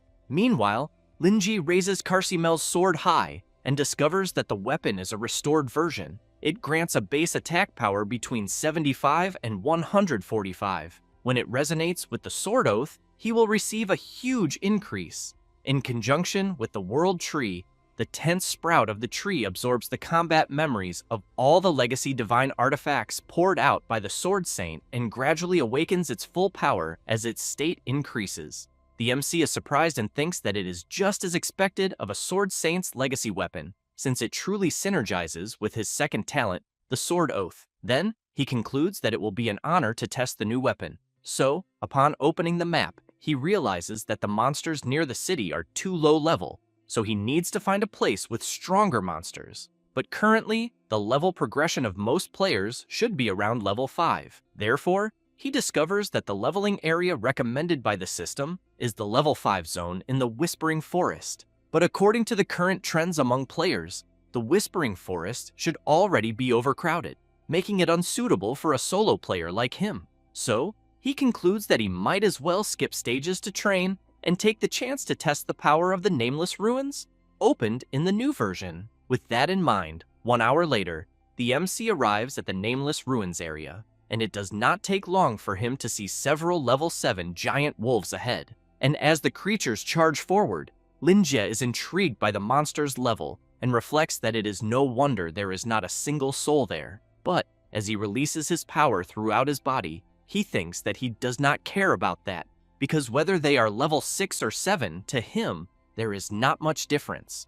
The giant wolves charge at him with everything they have, but the MC does not care at all, counterattacks them all at once, and shouts, telling the creatures to all turn into experience points. Without much difficulty, Lin Jie manages to slaughter the giant wolves, but he keeps in mind that from the looks of it, ordinary level 7 monsters are still too weak, since they cannot even withstand a basic strike. But at the moment, only an elite monster of at least level 7 would be able to exchange blows with him. However, as soon as he takes a step forward, he feels a strong tremor that leaves him worried. Then, Lin Ji feels an intense pressure and soon wonders what the hell is going on. After that, he hears a tremendous roar until he realizes that he has been taken to another place and thinks that he seems to have entered the exclusive domain of some boss, but wonders whether it could be some map bug. But as he approaches a huge gate, he reflects that according to the memories of his past life, a very small number of legacy-level bosses in the game possess exclusive domains. But once a person enters, unless they fulfill the conditions to defeat the boss, they cannot leave. Then Lin Jie is notified that he is in the area of the Sword Valley of the Supreme Abyss. The MC begins to open the gate, thinking that there must be something unusual inside, because even before revealing its true form, it has already displayed such terrifying suppressive power. But since he is already there, No matter what it is, he will defeat whatever is inside, no matter the cost. However, something is already coming straight toward him with full force. Lin Jie is startled, and in a matter of seconds, if he had not used his sword to defend himself, he would have been hit head-on. The MC is thrown backward by the impact, and as he gets ready, he thinks that he felt a powerful aura. An old man passes through the gate and then comments that the boy being able to receive his sword strike and stay alive means that he has obtained the qualification for the sword test. Having said that, he says that the sword in the boy's hand was originally placed in the memorial. Therefore, the old man makes it clear that if the MC does not pass the sword test, the sword itself will be placed back in the memorial. In addition, the boy's talent, the sword oath, will also be revoked by him. Lin Ji, very surprised, starts wanting to know about the sword test the old man mentioned, until, after taking a closer look at the old man in front of him, he ends up remembering that he is Karsi Mel. Then, he begins to remember when he chose the sword oath skill. At that time, Outlet made it clear that a true swordsman serves only one weapon in his life, and that the talent the boy chose was created by a legendary sword saint, the famous Karsi Mel. Thus, practitioners of such a technique would be considered guardians of the sword oath, obtaining extraordinary sword abilities, but they could only fight with one sword for their entire lives. So, he wanted to know if the boy was sure about that choice. Back then, Lin Jie answered that this was the path he wanted to walk. After the MC remembers this, Karsi Mel, after hearing the boy call his name, wants to know if the young man knows him. Lin Jie reflects that he more than just knows him, since, in the memories of his past life, Karsi Mel always wore a mask and never revealed his true face. Then, he spent an entire week just to pass his sword test. At that moment, the old man calls the MC Dawnblade and Dragon Slayer and says that he has gathered the guardian of the sword oath he established and the fragments of his legacy, the divine artifact. But, while releasing his fearsome power, Karsi Mel makes it clear that whether the boy is qualified or not to possess these powers he mentioned, he will personally judge him to see if he is worthy. Having said that, he says that he is the wind-riding sword saint, Karsi Mel, and, as the founder of Mel City, he challenges the MC. Lin Jie grips the sword tightly and prepares himself. Then, he calls Karsi Mel a grumpy old man, because he wanted to start a fight less than a minute after they met, without giving him any time to prepare. However, the MC observes the old man channeling power and thinks that he is Karsi Mel, the wind-riding sword saint, the pinnacle of swordsmanship, and that people believe that abandoning other swordsmanship skills and retaining only this skill, the wind-riding sword, is enough to reach first place in the swordsmanship rankings. But he knows that, since the game's release, only 2 people have passed the old man's test. The old man, in turn, smiles and calls the boy to begin the test. Lin Jie is completely shocked upon feeling the old man's powerful aura, and, immediately afterward, he needs to block a sudden attack. The MC grows worried when he realizes the speed of the sword and thinks that it is as fast as the wind. While watching the old man come at him once again, the MC reflects that, in order to reach the peak of swordsmanship, in his past life, he did not pass the sword test before level 20. But at the moment, he is only level 5, and even so, he has to face the old man's trial much earlier compared to his past life. So, very worried, he thinks that, after returning 5 years later, he is facing the sword test once again, but this time, without any preparation. However, he barely has time to think before he is already hit by the old man. And, as he is thrown backward, he reflects that all he has left is to try making one last stand. Karsi Mel gives him no opening, and soon launches a few more attacks, shouting and calling the MC a child, saying that the sword test will not be so easy to pass. Lin Jie activates his enhanced grip skill and realizes that, even if he tries to parry, he will still suffer residual damage from the wind blade. Therefore, he chooses to jump and dodge the attacks. Karsi Mel, upon seeing this, comments that the boy's reflexes are quick, but as he launches more attacks, he makes it clear that swinging the sword purely by instinct is not enough. Lin Jie observes the attacks coming toward him at high speed and thinks that the old man's attacks are still as troublesome as they were 5 years ago. After all, he keeps in mind that one day, 5 years ago, he failed the sword test. because it had been 117 attempts, and yet he failed every single one. So, he thought that the power of the Wind Sword Saint was as immense as a mountain. However, even while injured, he would pick up the sword and always rise again to try once more. And, even with many wounds all over his body, he wanted to win the sword test at any cost. Carcimel had said that he was certainly persistent, and that, because of that, he would make the boy face reality once again. After remembering this, and seeing the attack coming straight toward him with full force, he reflects that it was the same back then, but after the 1057th attempt, he passed the sword judgment. So, while being hit by the attacks, he concludes that the old man is merely another stepping stone on the path he is walking, because he keeps in mind that he can clearly become the strongest. Carcimel, upon seeing the boy get caught by his attacks, wants to know if he is perhaps planning to give up resisting.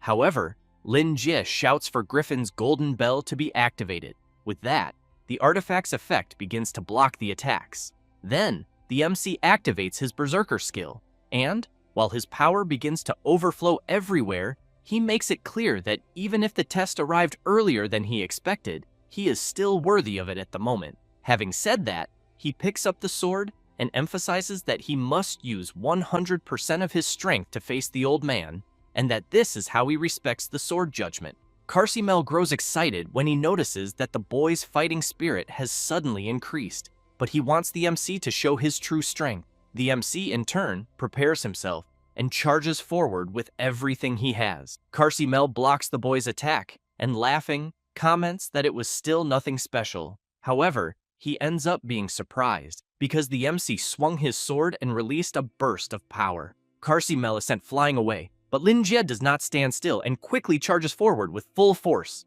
And as soon as he gets a little closer, he unleashes another circular slash attack, but this time, the old man blocks it. Carcimel, surprised, wants to know how a player who has not even left the starting city yet can do all this. The MC comments that the power of the wind-riding sword lies in the fact that the swung blade carries the power of the wind, creating long-range damage similar to magical attacks. But he points out that he also has his own long-range attack methods. Having said that, he activates his pressure strength increase, and even more power overflows throughout his body. Carcimel prepares himself and asks the MC if he perhaps thought that the old man in front of him would not be able to deal with this. Lin Jie prepares his next attack and shouts, telling the old man to try to withstand his next attack. Then, after getting ready, he says that it is his piercing rainbow skill. Immediately afterward, he throws his sword, imbued with all his power, with everything he has. Carcimel comments that the move the boy just made is one he has never seen before. Then, he wants to know how that is possible and who the boy truly is. However, upon seeing the sword approaching at high speed, he has to create a barrier. And as soon as the sword collides with the barrier, it begins to crack from the powerful impact. The old man grows worried because the wind barrier he created to stop the attack is about to be broken, until, finally, the barrier is shattered, and Carcimel is struck head-on by the sword. But he quickly grabs it with his hand, and, with an intimidating presence, wonders whether he really failed to completely block the attack even with his wind barrier.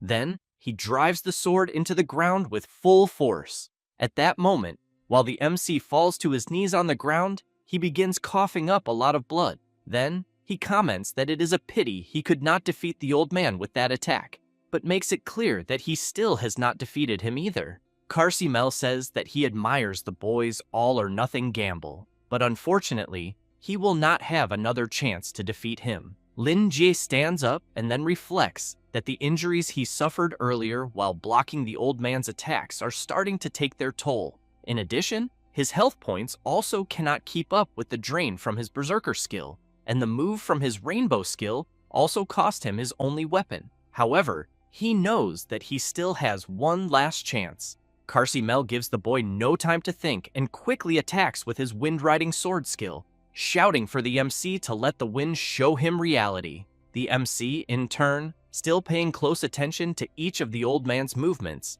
thinks that this is his small chance to win. Then, activating his light charge buff, he dodges the attack and, after leaping into the air, thinks that by discarding his main weapon, he can reduce his weight, making himself lighter and improving his evasion. Then, he dodges another attack and charges forward with everything he has. Carcimel, seeing this, comments that without the weight of the greatsword, he knows the boy can use lighter and faster steps for a perfect dodge. So, he thinks that this is definitely the mindset of a divine-level combatant.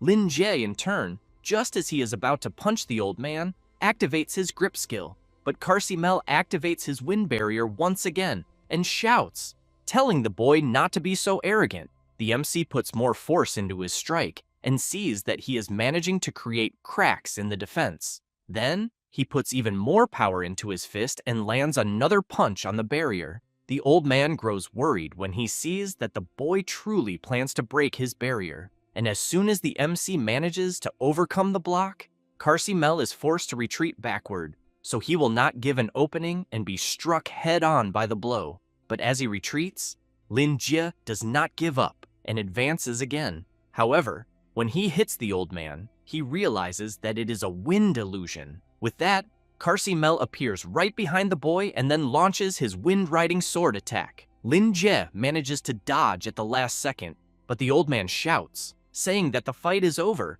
because judging by the boy's current health, he will definitely be eliminated in moments. With his health points extremely low, Lin Jie looks at the sword and points out that it is still far too early for the old man to claim victory. Carcimel, in turn, reflects that that series of storm-like attacks forced him to retreat defensively. So, in the end, he shifted his position back and gave the boy an opening to approach his sword again. Then, he wonders if everything was part of the young man's plan, but he ends up concluding that the boy's relentless attacks, even at the risk of a close combat rupture, were actually meant to make him change his battle position backward.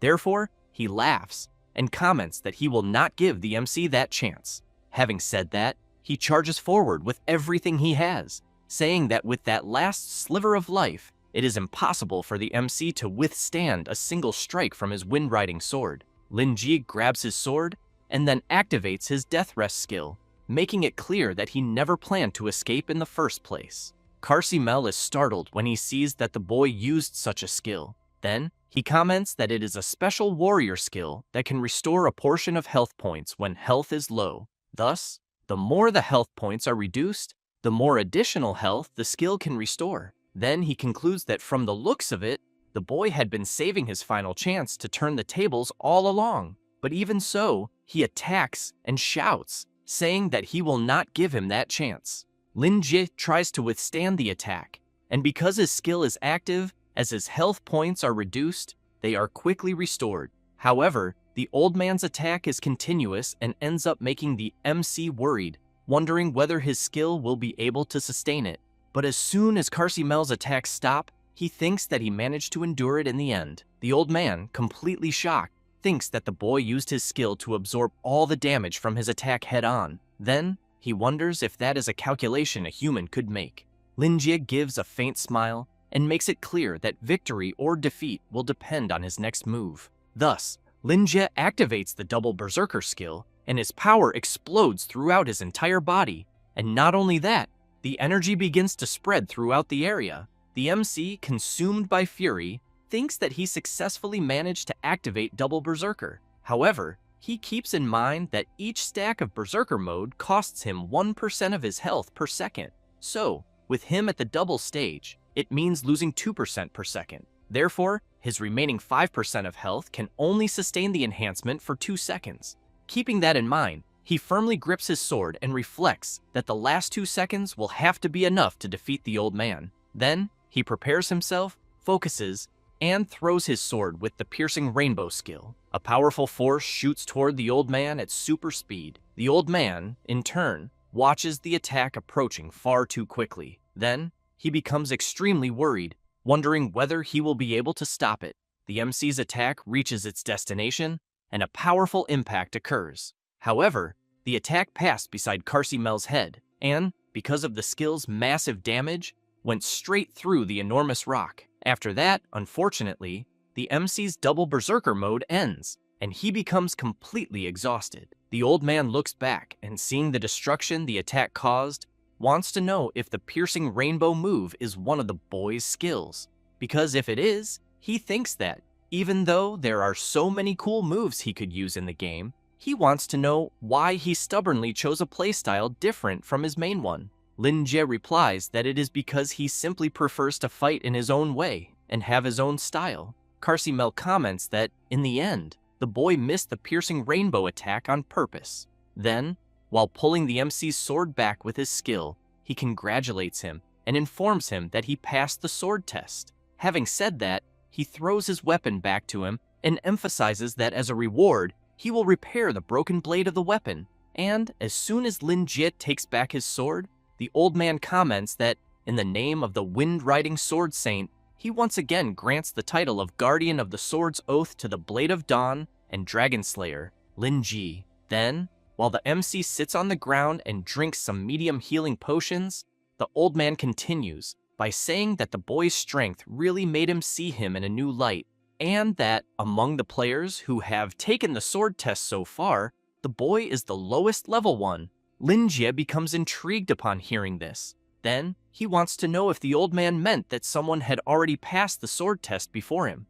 Mel gives an awkward laugh, but replies that yes, there was one person. Having said that, he explains that the person is around the same age as the MC, and that he also chose the path of the sword from the very beginning. The MC becomes thoughtful about this, but the old man also says that the other person's choice was a little different from his, since he chose a one-handed sword to be lighter, and that his name was Baili Changcheng. Upon hearing that name, Lin Jie cannot believe it, wondering how this is possible. Then he begins to remember that the two of them had promised they would become stronger through their own strength and, afterward, eventually have a confrontation to see who was stronger. However, when he faced his friend and was betrayed, he wanted to know why he preferred to use cheats and betray the promise they had made to each other. To make matters worse, when that happened, Baili Changcheng commented that they were not good brothers, and, as the MC lamented having been betrayed, his friend emphasized that there was no point in saying anything else because he had already lost, and Lin Jie should accept that fact. Besides, what he did was for Lin Jie's own good, because he had a reason for doing what he did. After remembering this, Lin Jie becomes furious, thinking about his friend Baili Changcheng, until Mel, seeing the boy's state, comments that apparently his latency is very high. Then, he wants to know if he wants to consider upgrading his broadband. The MC grabs the old man's arm with all his strength and then shouts, wanting to know where Baili Changcheng, the person the old man mentioned, is. Mel asks the boy to calm down first, but wants to know if this Baili guy happens to have some kind of grudge against him. Lin Jie says that this guy is an unforgivable traitor. Then, he wants to know where he is. Having said that, even more furious, he makes it clear that he will find him and eliminate him. However, Mel says that when he saw Baili Changcheng, he was not as the MC described him. So, he thinks the boy must have mistaken him for someone else. Lin Jie comments that this is impossible because he would not remember wrong, even if the guy turned to ashes. Mel says that when Baili Changcheng passed the test, he gave it his all, ending up covered in bruises and wounds. Having said that, he points out that his eyes were eyes of determination without a trace of hesitation, and that he had also said he wanted to become the strongest by relying on the sword in his hand. Then, Mel says that the young man, even when he knocked him to the ground several times, still got back up and asked him to test him once more. He even said harsh words to him, saying that he could do whatever he wanted and that he should not hold back, because he wanted to defeat him fairly and honestly. Lin Jie, upon learning this, thinks that those words are so familiar because, in the beginning, his friend had the same thoughts as him, wanting to become the strongest fairly and honestly. However, indignant about the situation, he asked the old man not to be deceived by what Baili Changcheng said and did, because from what he thinks, the old man is only looking at Baili Changcheng as he is now, but in the future, he chose the wrong path and betrayed everything he believed in. Mel becomes confused and immediately wants to know how the MC knows what will happen to him in the future. Therefore, Lin Jie realizes that the current Baili Changcheng has not yet become the traitor he has in his memory. After all, the current Bali Changcheng still maintains the pure heart of wanting to stand at the pinnacle of kings by relying on his own strength. Carsey Mel points out to the MC that the obsession in his heart is like a sharp sword, capable of cutting through many obstacles. But it is also the easiest thing to make him lose his way. Having said that, he explains that when he returned there carrying the weight of the past, he had already decided on an outcome regarding the future. But before disappearing, he says that the boy bet all his emotions on this. But destiny is a story that cannot be predetermined, since the future in his memory lacks the most crucial variable, which is his present decision. Therefore, Lin Jie concludes that the one he wants to take revenge on is not Baili Changcheng, but rather the reason that forced him to betray his own beliefs. Then, the MC begins to remember that he first met his friend during the mission to defend Grace Castle, and, due to a system error, more than 10 times the normal number of monsters appeared to surround the city. All the players who took part in the resistance were eliminated in combat, leaving only 2 players standing before the destroyed city gates, Baili Changcheng and the MC. At the time, the Blondie commented that it was not easy for the MC to have lasted that long, but he emphasized that, although they both came from different places, they shared a common hobby in which they both used swords, something that felt like destiny. Lin Ji commented that for things that could be solved with a single strike, the Blondie only seemed to use such elegant skills. The Blondie, in turn, called the MC a brute and made it clear that what he had done was called elegance, because he did not want to end up covered in blood, until a portal opened, and one of the monsters blew the horn loudly to call more creatures. Bali Changcheng commented that when the monster wave ended, the MC's combat record was about to be surpassed. Lin Ji, very excited, made it clear that the guy would need to try harder to manage that.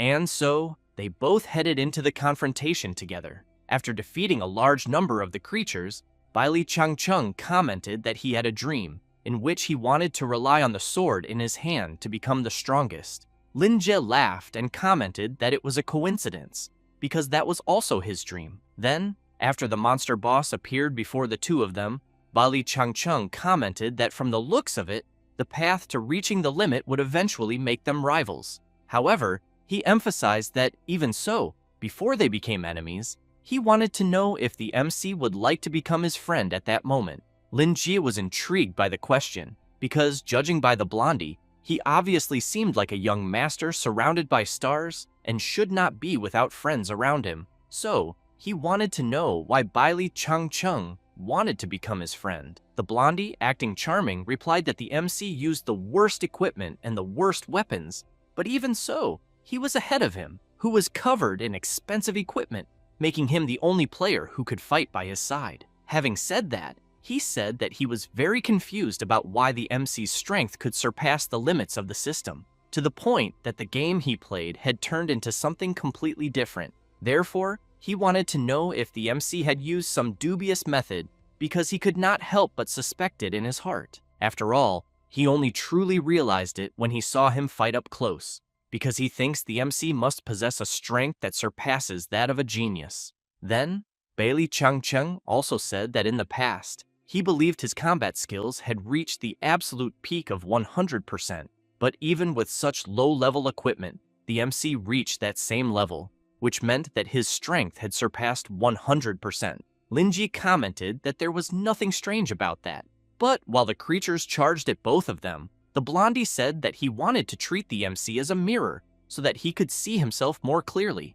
After all, he believed that, on the path to becoming the strongest, the person he would eventually face would be him. After saying that, without mercy, he used his fast sword technique on the monsters that approached. As for the MC, he only remained silent upon hearing this, but an attack was heading in his direction. However, with extreme ease and with just a swing of his arm, he completely exterminated the creature that was attacking him. And he still made it clear that, unfortunately, he did not like guys who reeked too much of money. But, while both of them fought non-stop, the Blondie commented that if the MC were an ordinary player, at that moment, his equipment should not be inferior to his.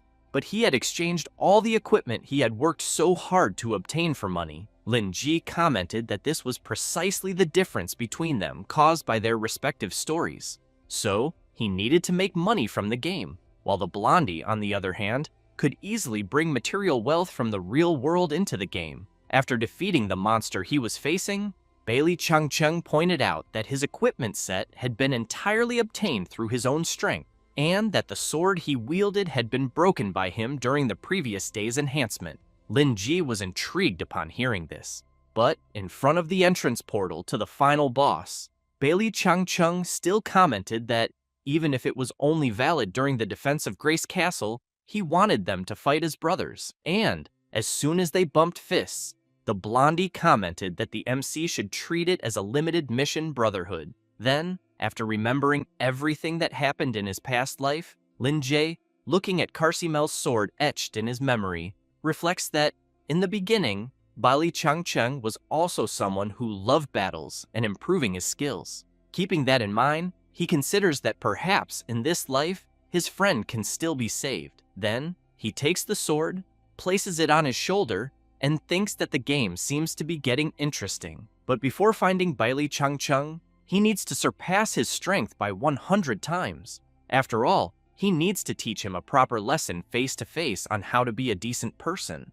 However, he hears a strange noise and immediately turns around to see what it is. Then he shouts, saying that he advises the person not to hide, otherwise he will eliminate them when he finds them. The knight immediately comes out from behind the rock and shouts, telling the MC that he is Hawk, whom he met in real life. Having said that, he runs up to Lin Ji, grabs him by the waist, and says that, thank God, he still remembers who he is. After all, he knew his big brother would accept him as a disciple, and there was no way he would not remember his name. Lin Ji asks the knight to stop talking nonsense and makes it clear that he still has not accepted him as a disciple. However, he wants to know what he is doing there. After all, that place is the level 6 unnamed ruins, and since the knight is level 5, he should not be farming there. Hawk says that he spotted the MC on the road, but could not keep up with his pace. So, after finally tracking him to the ruins, the MC simply disappeared into thin air, and after that, he ended up getting lost too. But a few minutes later, he walked around the place and only attracted a bunch of monsters that could eliminate him instantly, which scared him so much that he had to hide in the bushes and did not dare to come out. After all, he did not expect the MC to suddenly appear right in front of him half an hour later. Lin Jie, stunned after hearing the story, comments that, in the end, the knight was suppressed by the monster's levels, but he wants to know if he needed something. However, since that place is still very dangerous for Hawk, he thinks it would be better for them to change locations first. Therefore, Lin Ji activates a return portal to his house, which functions as a teleport that can be used once every hour. The knight is surprised by the portal the MC opened. Lin Ji wants to know what is wrong with that, and whether opening a portal to the city is not a common function. Hawk says that opening a portal to the city costs 1 silver coin each time he does it. So, it is an expense he cannot afford at the moment. The MC comments that it is fine, because since he has the highest reputation level in the city of Mel, teleportation has become free. After that, 15 minutes later, both of them return and go to the MC's house, and he, in turn, is intrigued by a treasure map. Hawk, looking a little embarrassed, says it was something that dropped when he eliminated some monsters, but that he feels too weak to try to complete the treasure map. Then, he explains that he wanted to find someone he trusted to help him, and then he found the MC. That said, while he starts trembling all over, he emphasizes that he is offering all the treasure from the map, because he only wants to get a little experience from the MC's kills. Lin Ji takes the treasure map and comments that it is indeed a great offer, but he wants to know if the knight is really going to leave all the items like that. He comments that, in the end, he is not very good at fighting, and that the treasure map is like a worthless piece of paper to him. Then, as he starts trembling even more, he slams his head on the table and shouts that he hopes to learn combat skills from the MC. Lin Ji comments that, according to the usual rules of the gold farming group, providing information gives the knight the right to half of the loot. Then, he grabs his sword and makes it clear that he will not break that rule and that he will accept the knight's offer. However, the knight asks the MC to wait a moment because he thinks he should try to solve this kind of thing on his own. That said, he emphasizes that there may be danger, so he does not want the MC to take that risk. Hawk, with a desperate expression, hopes Lin Jie will refuse his request. This leaves Lin Jie intrigued, wondering why Hawk is acting that way, or whether something happened to him while he was away. Even so, he comments that it is fine and that he does not need to be afraid. However, one day earlier, in the real world, some guys are kicking a person in a dark alley, while another person just watches from afar. Then, she approaches the person who was being kicked and asks if he was trying to give up. After all, from what she remembers, he still owes her 150,000. It is Rex who makes it clear that if the guy gives up, there will be no way for him to pay him back. The guy on the ground, badly injured, says he was almost done paying it off, but wants to know how there is still so much left. Rex kicks him and asks if he even knows what a loan shark is. Then, he shouts, explaining that a high-interest loan means the interest is extremely high. So, the money the guy paid him was barely enough to cover the interest. Then, Rex, watching the guy writhe in pain on the ground, wants to know if he does not want to do something to get rid of his debts, because he can give him one last chance. The guy in question, lying on the ground, is the Night Hawk from the game. Rex asks him to make that brat Lin Ji give him some gold coins, and Hawk's debt can be completely forgiven if he does it. That said, while leaving, he points out that if the MC is eliminated in the game, Hawk will be able to survive in real life too. After that, back in the present, Lin Jie and the Knight arrive at the location marked on the map. The MC comments that they have arrived where they should be, but when he looks back, he notices Hawk acting strangely. Then, he concludes that it is exactly as he imagined. So, he draws his sword and thinks it can only be that player Rex again. And, upon seeing several players approaching, he is certain that it is clearly him. But even knowing that he cannot defeat him, he does not give up. However, the players who appear together all have a red mark above their characters. Rex calls out to the MC and comments that somehow they have met again. Lin Jie comments that he admires Rex's persistence in picking meaningless fights, but that he has already forgiven him for what happened before. Upon hearing this, the player becomes furious and then shouts that the one who will not forgive him is Rex, because last time he eliminated him once and made him look like an idiot in real life. Because of that, he thinks the MC has no right to anything. Then, he tells Lin Jie to look around, because this time, he is prepared. And, thanks to him, he managed to recruit several red name players. And since he also made Karen close the villains bar in the black market, everyone there, all red named players, has nowhere to go. So, the moment they get close to those places, they will be eliminated by Mel's guards. That said, Rex shouts even louder that all the players there hate the MC and want to eliminate him personally. Lin Jie does not care at all about what Rex said and asks if he is done talking crap.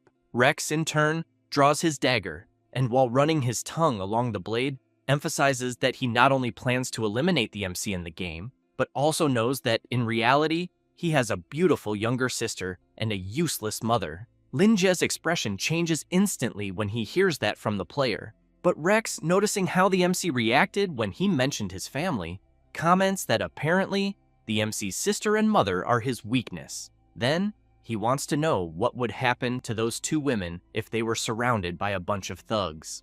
And just imagining the MC's agonized expression would already make him incredibly excited.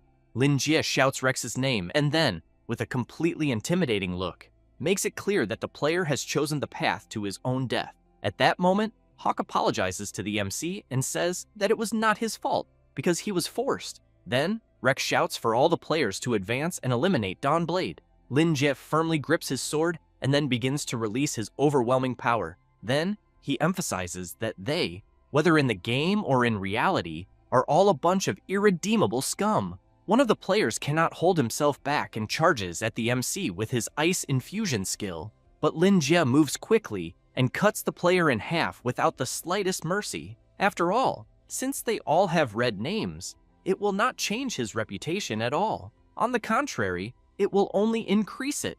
The others, seeing how the MC eliminated the player, start wondering if it is really possible for a single sword strike to cause an instant elimination. As for Lin Jie, While his power overflows throughout his entire body, he walks past the eliminated player as if he could not care less about what he has just done.